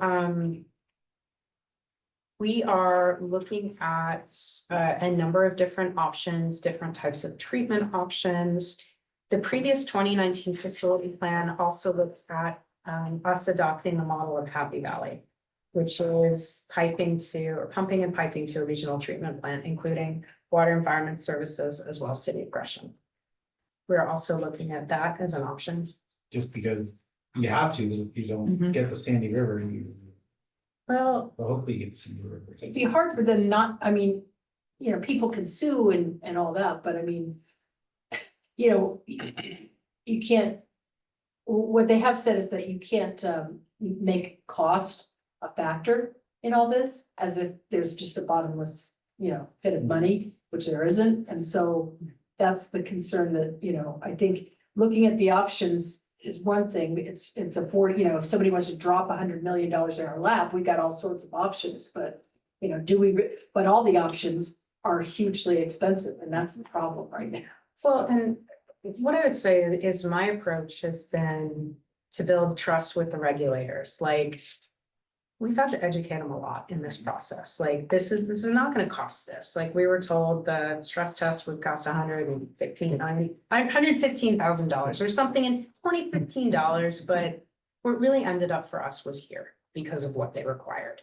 The same with the schedule, the same with the timing, and so this facility plan amendment document. Just has to lay out everything on the table, and it has to and I have some of the best consultants. We have that are trustworthy, and so the costs are gonna be, they're gonna be properly budgeted. And I feel pretty good right now because where I directed the drinking water master plan to be in terms of the budget, those budgets are holding or coming down. So that's where we need to be, and then we need to have these conversations, especially around the 3 basin rule of cost. And we're in the middle of working through a lot of this data, but we have not lost sight of the short-term goal, which is spending those grant funds. Remember, I gotta get them under construction contract by December 31st, and gosh darn it, I'm gonna do that. And so you're gonna see a lot of contracts coming to council. I think I have 4 coming September 16th. So how many ERUs between now and when the new plant is built? I don't know if I caught that number. That might come up.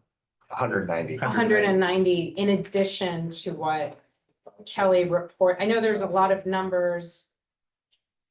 You could think of it another way, about 760, which I think translates to around 1,300 people, something like that, from when we started this whole thing. But I thought, I mean, you're saying that we have to have all the other basins and the treatment plant all done to get those? Because I don't remember that being Yeah. the criteria. No, so the consent decree really covers like a 15-year period of all sorts of things we need to do. There's these immediate repairs and then there's this, should have a asset management plan, CMOM in place so that you're routinely inspecting and making those needed improvements, every year, every 2 years, so we don't fall back into the same practice. So no, we don't have to have all of that done to unlock the other 190 ERUs, but to stay in compliance with the overall court order of the consent decree, we have to continue to reinvest in the system and monitor our infrastructure and make sure it's being maintained. It's not a bad thing.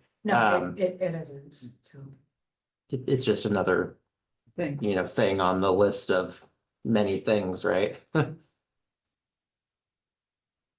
does this circle back around with our economic strategic plan and all the stuff we just spent money on and doing the research for building out? I mean, is it gonna shelve it? I feel kind of like, It's gonna potentially partially shelve it. But the economic development strategic plan is gonna be a key Yeah, ingredient. it's actually really important. Yeah. Yeah, go ahead. It's a key ingredient in defining an allocation program for that other 190. So you got the housing capacity analysis, you got the economic opportunities analysis, which are the two typical documents that you'd use to scientifically prove how it should be allocated. The key in this regard is you guys did the economic development strategic plan, which is another prong that then we can even go another step and say we distribute 100 of those to economic development projects. The economic development strategic plan is going to come in and say how those are distributed and what economic development projects get prioritized. Yeah, those that are in concert with our strategic Yeah. plan that y'all worked on. Yeah, Okay. so it's Exactly. vital. It's vital. It's actually really important. that makes us feel better. And an empty storefront now isn't really affected by this because they already have EUs and just ERUs. Potentially, if the use doesn't, Stays the same. or if the use doesn't generate more sewer capacity than the old use, yeah. Yeah, but generally, yeah. Clothing store versus a brewery or something. Right. Yeah.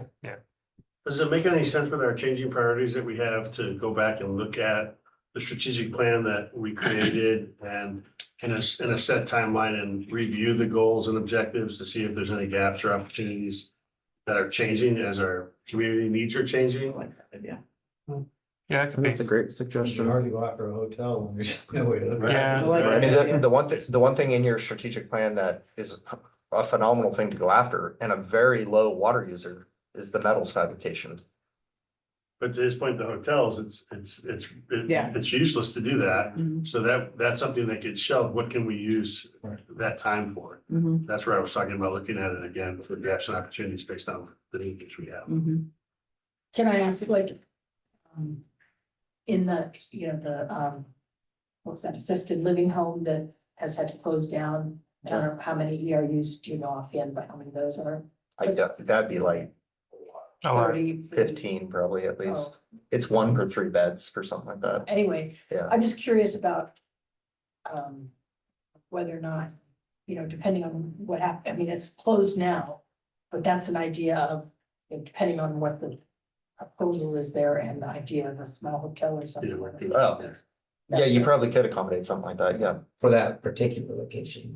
People aren't gonna Correct. give up their rights without some compensation. Yeah, you're not gonna be Gonna able move to, it somewhere. you're not gonna be able to go in and say, oh, you're vacant, we're gonna take those. Take away Yeah, from you, yeah, you're not gonna be able to do that. Could be reassigned that, like you were saying. Yeah, maybe If they agree. there's a side If there's a- market, if we get there's- it, or I'm yeah. not saying we get into, but someone out there might get into going, hey, let's deal out ERUs in your community. It's true. I heard about that with SDCs and communities, developers. Any other questions for Jenny? Or Jenny, are you, I don't mean to cut you off, are you? No, I talked a lot. It's, Oh, it's very good. That's really helpful. I wanted to just take the chance to say it one more time, everything you described, and I've been a resident since 2005. Sandy's in a dark place with its infrastructure.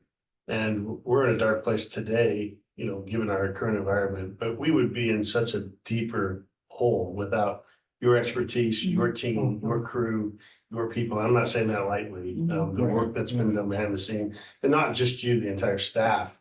It That's really, worked together it really has to been. navigate that DEQ mess and to keep us whole and to try to keep us on path. And I just want to Yep. say congratulations again. And I can't give you enough kudos for the work that you guys are doing. Yep. I appreciate it. Well, I know everybody here does. I mean, I have to say, thank you, and we wouldn't be here today if we didn't have the alignment of city council leadership, of the city manager, of Kelly, the attorney. Pretty much everyone was like, please fix this, how can we help? Really, we all And pay the that- water bills.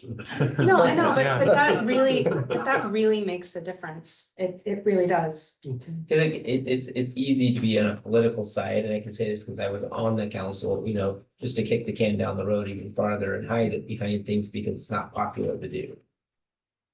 Yeah. Right? Yeah, none of it's fun or It's popular. fun, you know, Yeah. you didn't get elected to go deal with sewer treatment. I think somehow this story has to get out Yes, in the right way, that Yep. people, I mean, you go down the rabbit Well- hole. People don't know what they don't know, and you can put it out there and they probably still won't read it. oh, you mean to the public? Yeah, Well, the other, it needs to get out somehow, explained in a way that at least you can point to them, like, well, you don't, here, go read that. yeah, the other thing though that we have to do is, there are other cities, our size, that are being unfairly subjugated to the EPA's restrictions. You know, we used Detroit earlier. And so I hope there's a path where we can get together as these cities and start looking at going after the EPA, because this is unfair to the citizens of Sandy, the residents here, to pay these astronomical fees, to jump through all these hoops, to do all the stuff that the EPA is requiring. That's not right. Yeah. It's not right. I mean, it's not fair to the residents here. Just building that coalition, what I'd like to see us do is build that coalition with these other communities and working with our lobbyists that we have, but there's actually special lobbyists for that, for, you know, wastewater issues, and really kind of have them kind of work out basically proposed changes to the legislation so that it's all ready to kind of kick off here going into the next legislature. So I think there is overall support for that, especially, you know, like I said, Detroit and those guys are, you know, have no options at all. You know, we have options, we just can't afford them, but they don't have, you know, they're being told they can't do either one, which is not, you know, realistic. And so being able to kind of hitch our wagon to that kind of catastrophic emergency situation would really be helpful, you know. I think, because- yeah, I think what they're facing is actually a property takings. Yeah. I think they could sue the state through that, through LUBA. And I think, you know, the irony about all this is that, you know, they just keep pushing, oh, you know, growth, more density, you know, and all that, and so. You know. That's not possible, you know, to keep these rules from 1970 and then. And then say you know, you have to grow and you have to increase your densities, just is like not possible, so. They need to kind of put the line in. Yeah, so we're documenting all of this and building relationships and having these conversations because. Yeah, I think we have a need help. different person every week on a phone call, whether it's another person from the governor's office or a different state agency or the EPA or DEQ or government affairs person or, right? Every week, there's at least one other person we're reaching out to and having meetings with and sharing our story and, you know, getting the initial feedback from them on what they would or wouldn't suggest doing, what other resources they have, who do they know that we haven't made contact with yet. So there's definitely no shortage of that behind the scenes staff work happening, trying to hit every angle of this and find a solution that is cost effective, but also gets us to a place where we can grow and exist, not even grow, but just exist, right, for another 100 years.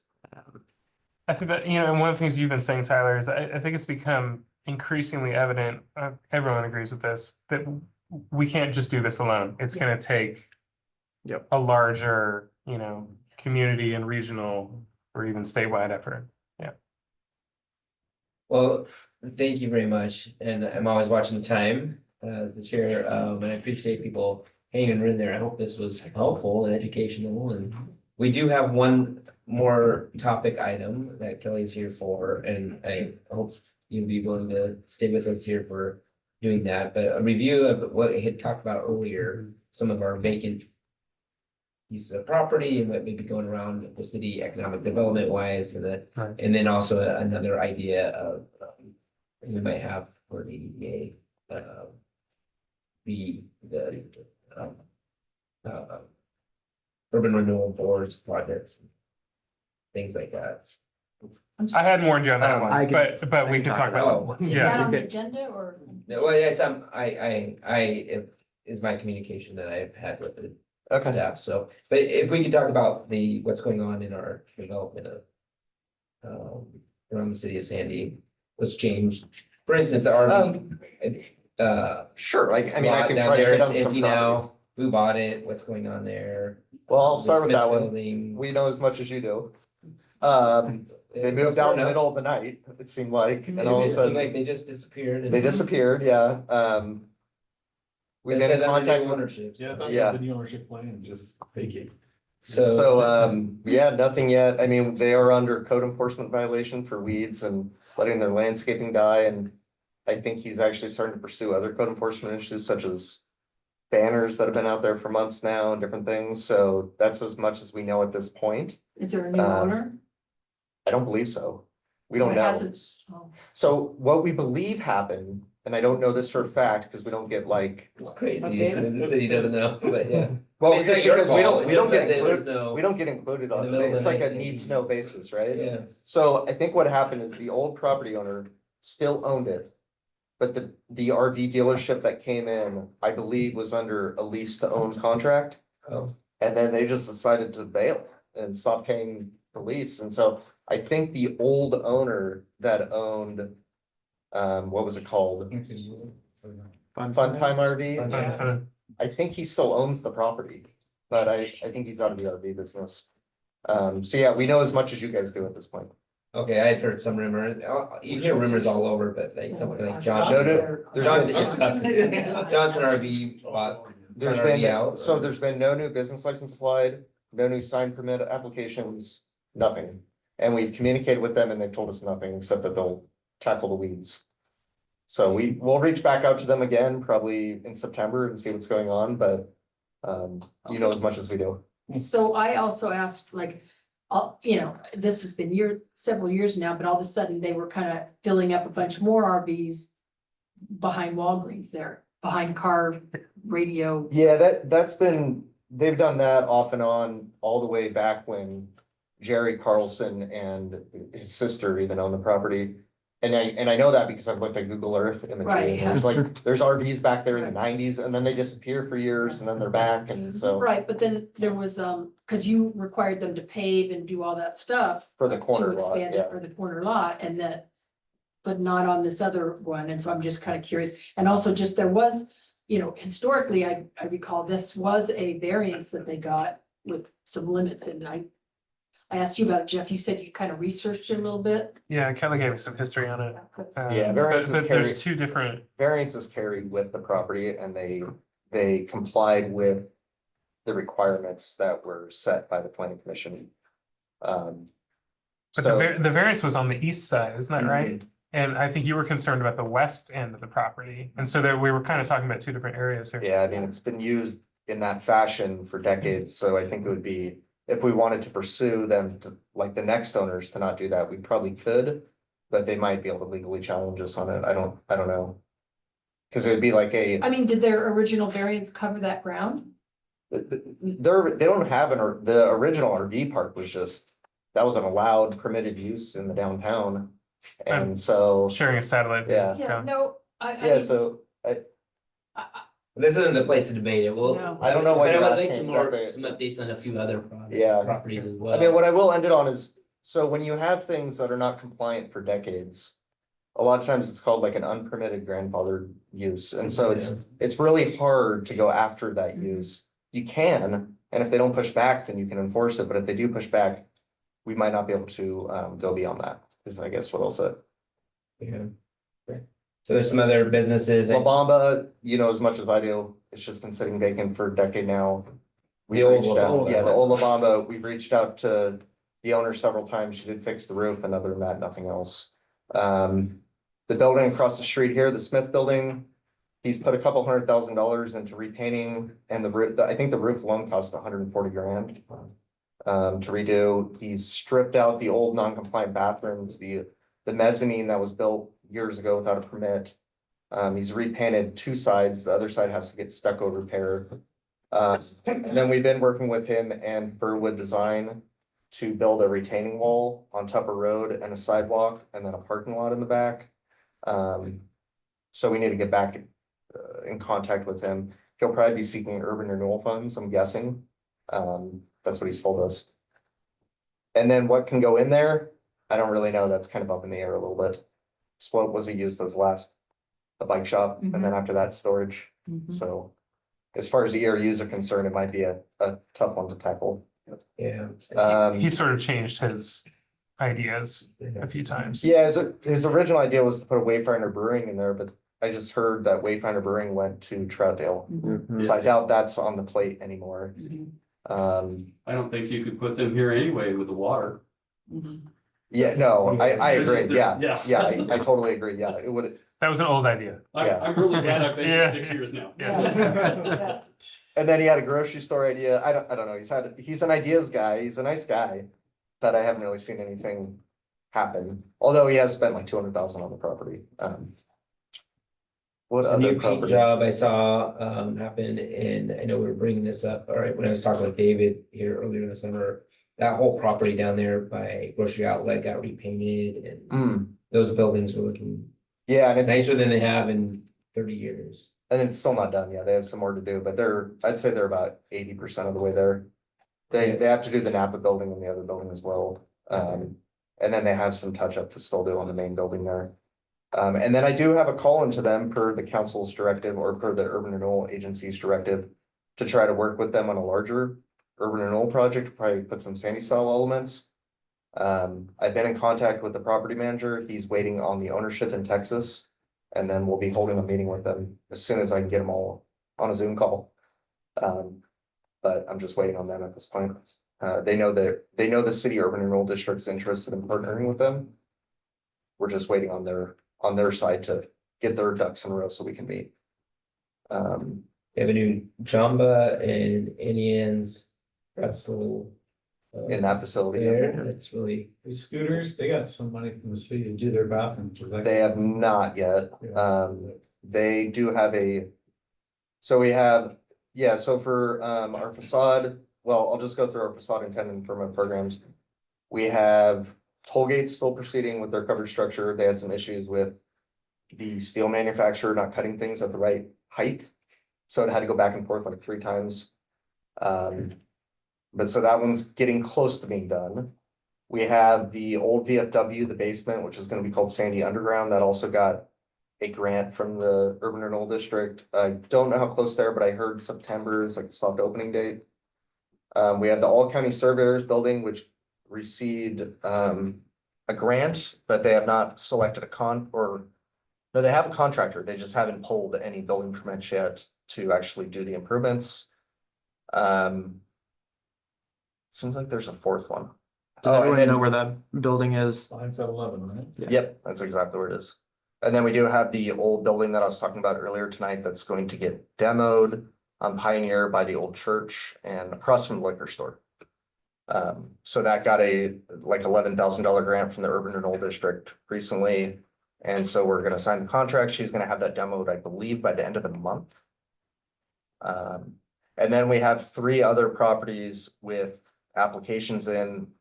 One for the Grandma's House Daycare on Hood Street to put in a more robust, suitable playground for the children there. So that's gonna be heard, I believe, by the Urban Renewal Agency in September. We have a really small project for putting in like a new garage door to open onto the smoking deck at Mount Hood Cigar. That will also be heard in September. And then the one that was asked about, sorry, it came last. But Scooters is working on a project to try to renovate their bathrooms. And so they have an application in, the quotes came back kind of. I was kind of laughing with the owner because the quotes came back and it's like, how are these people all bidding on the same thing? So they're trying to refine the quotes so that we're comparing apples to apples on the quotes. And I'm hoping to get that in the next week, so I can hopefully bring it to the urban renewal agency in September as well. So that's kind of the urban renewal projects for right now. And Barlow Trail, that is everything on you there. You know, I talk to Sean quite often, our young kids go to the same school, so. Yeah, I think, you know, he has approval to do it. He got a land use extension, he got his ERU allocation. I think it's really just financing around materials and labor costs, and it's just going up, I think, like 40% over when he originally bought the property. But I think he wants to still pursue it. I think it's just the financing. What's the status, Kelly, of all these other things that we've allocated the ERUs for the other developments? And I know they needed the letter to get the loans Right. from the bank, but we also put in timelines for when they had to have things going. So is there possibilities that some of those people won't meet their timelines because maybe the interest rates are too high for them or whatever? Is that a possibility that we might end up with some extra ERUs? Yeah, I mean. Possibly, I think it would have to be from one of the developments that haven't actually started construction yet. So probably like Sandy Woods 2 or Bull Run Terrace would be probably the two most likely projects. Or Sandy Woods 2 is the thing. it's up by Kelso Road. It's like Oh, north, right. yeah, it's pretty north. It's all the way on the north end of our UGB. The Barnstead Views, which I think you're aware of, already did a lot of logging. They already got their grading erosion control permit. They've already put up all their devices. I think they're gonna start moving earth like in the next week. So I doubt that one's gonna fall What about off. the apartment out there? The apartment on Barnstead's, they're in the same place that the Barnstead uses. They're gonna be moving earth, I think, in the next week or two. And they, you know, they have a federal grant and everything, so that one's gonna move forward. The other one that might not, just so you're aware, is the apartment complex next to Paola's. Right. They got their ERUs, but they don't have construction plan, I mean, they don't have anything into us. So I could see that one potentially falling off. And I that, thought that was the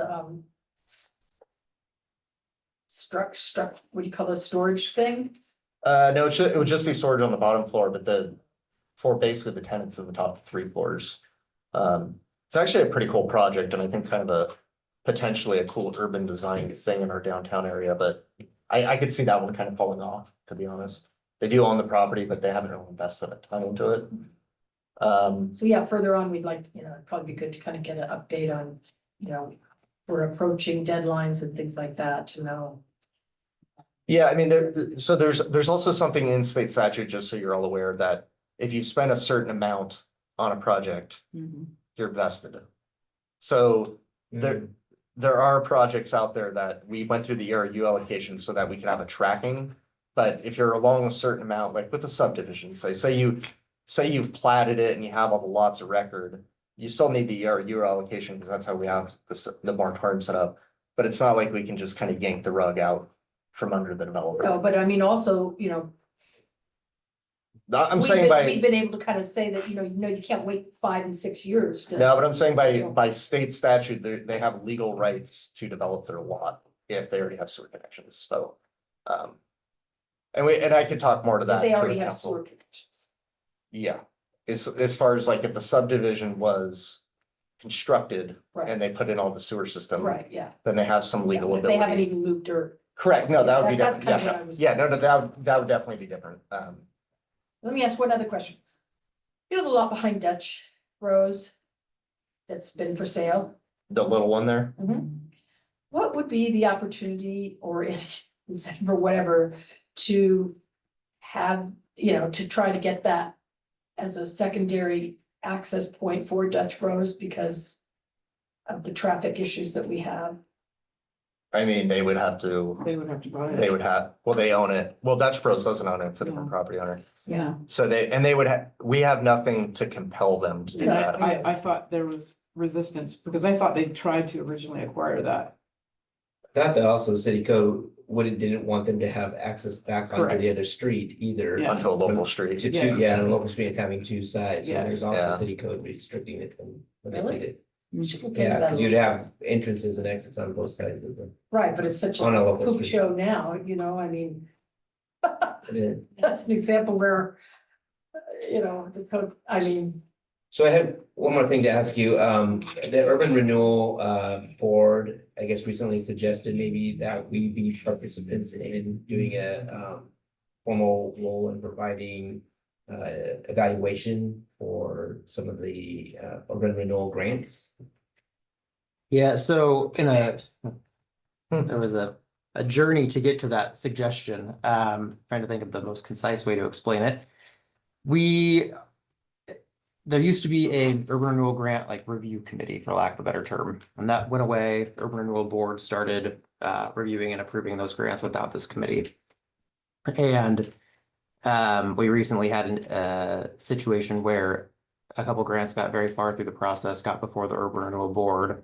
And then there was questions about whether those grants really complied with the overall objectives of the Urban Renewal Agency and city council goals and the grant programs that they were applying through.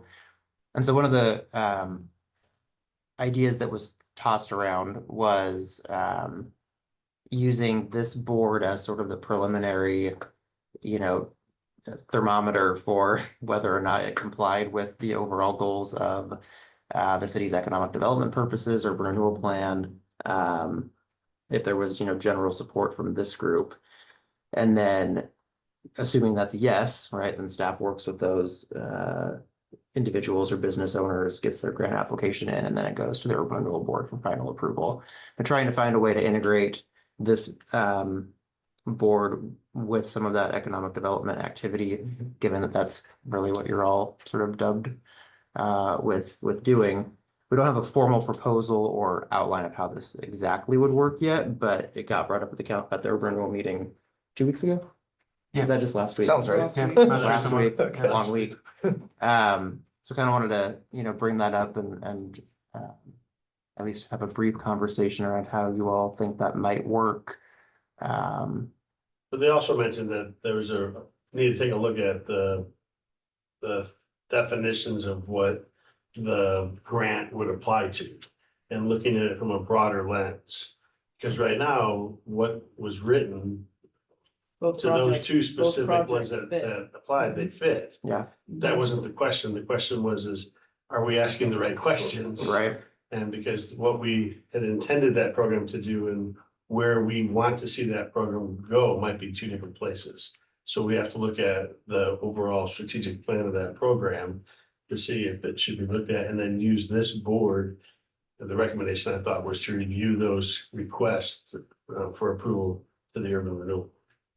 and, As I saw it. yeah, and for me, and I'm gonna speak a little bit for Don, but, of course, with the moratorium and all the presentation we just saw, if that wasn't in play, things would be different, but, the intent, I think there's perception that we have kind of nickeled and dimed our urban renewal fund for years now, and we'd rather see kind of, bigger, more strategic investments that really give us a lot of money back. I mean, to use government camp, Hans could speak to the government camp district where, We built a they, good sewer plant. huh? So we built a big sewer plant. Yeah, right. And, they built a bunch of trails and stuff, that I worked on, but it was it was what, $19 million, but they definitely increased their tax base, to do that. And, that was the whole goal, because, what they had getting was like a lot of pretty old junky cabins and dog patch and Quonset huts and stuff like that. And now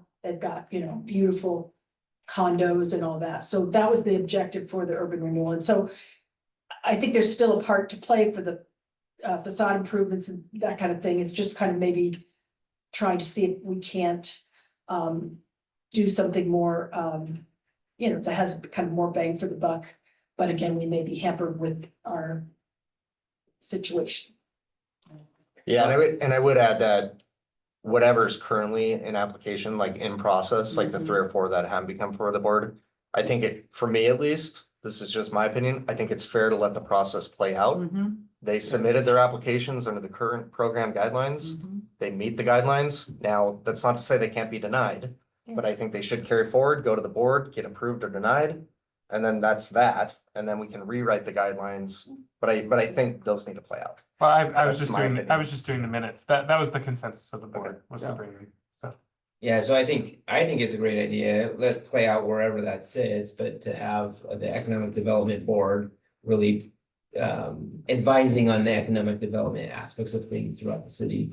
And it's just a recommendation to the Urban Renewal Board, but I think it's another avenue, not to add more red tape or bureaucracy to something, but maybe more transparency for the Urban Renewal Board too, to have a vetting committee The that money is already kind The of. money the city's spending, is it gonna increase revenues to the city? That's. So anyways, I thought it was a great recommendation. I don't know about some of your other thoughts on, I think adding more ideas, more thoughts, more opinions to it definitely help. but definitely not to slow anything down from a process, because no one wants more red tape. No, it's not.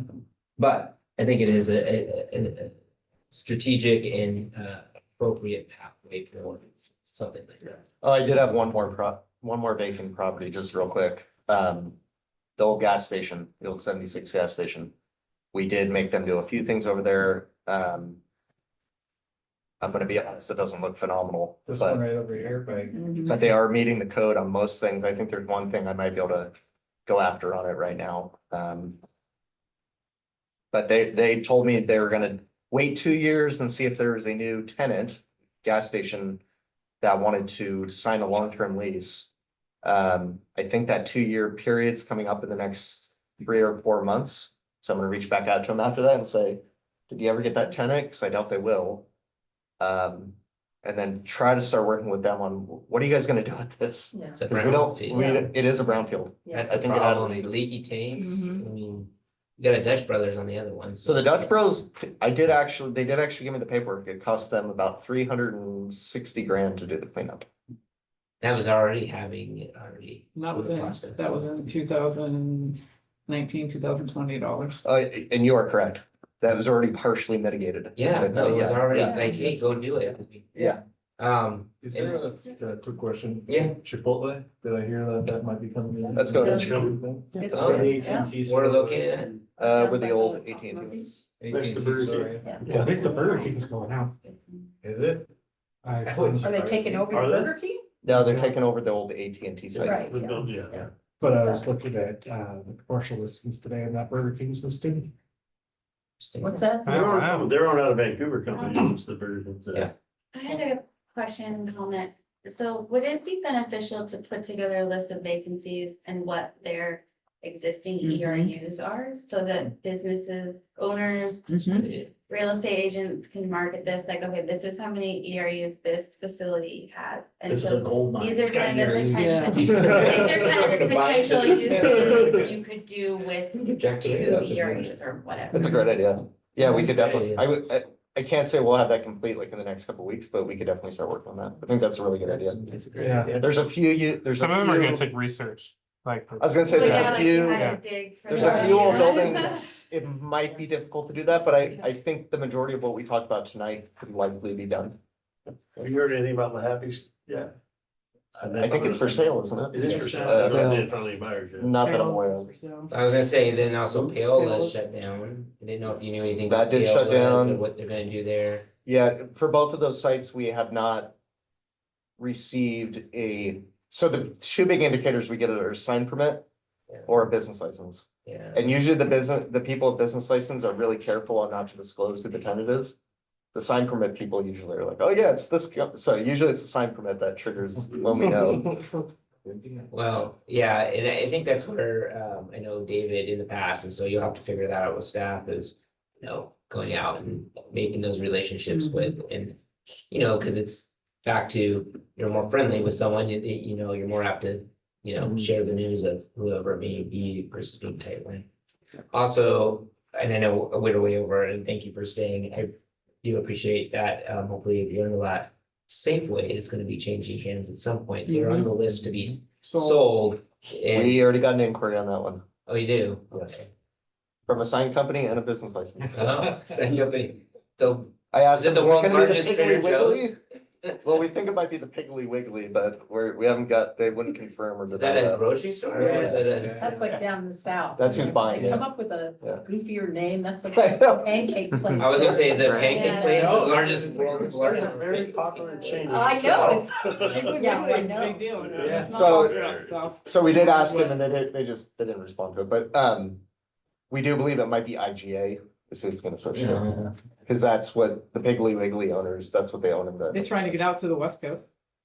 I think so, yeah. Huh. You know, Well, they're gonna be selling a lot of them, so I'm sure they're not gonna buy just Sandy, they're gonna buy a bunch of them. Uh-huh. 540 of them, I believe. Yeah, there, so, I think that deal just got stalled again, so. yeah, so anyways, yeah, so- It may never happen. Yeah. well, I'm gonna call the meeting 8:40. Thank you for sticking around. Hopefully today was informative for how we get to proceed. And there's still hope at the end.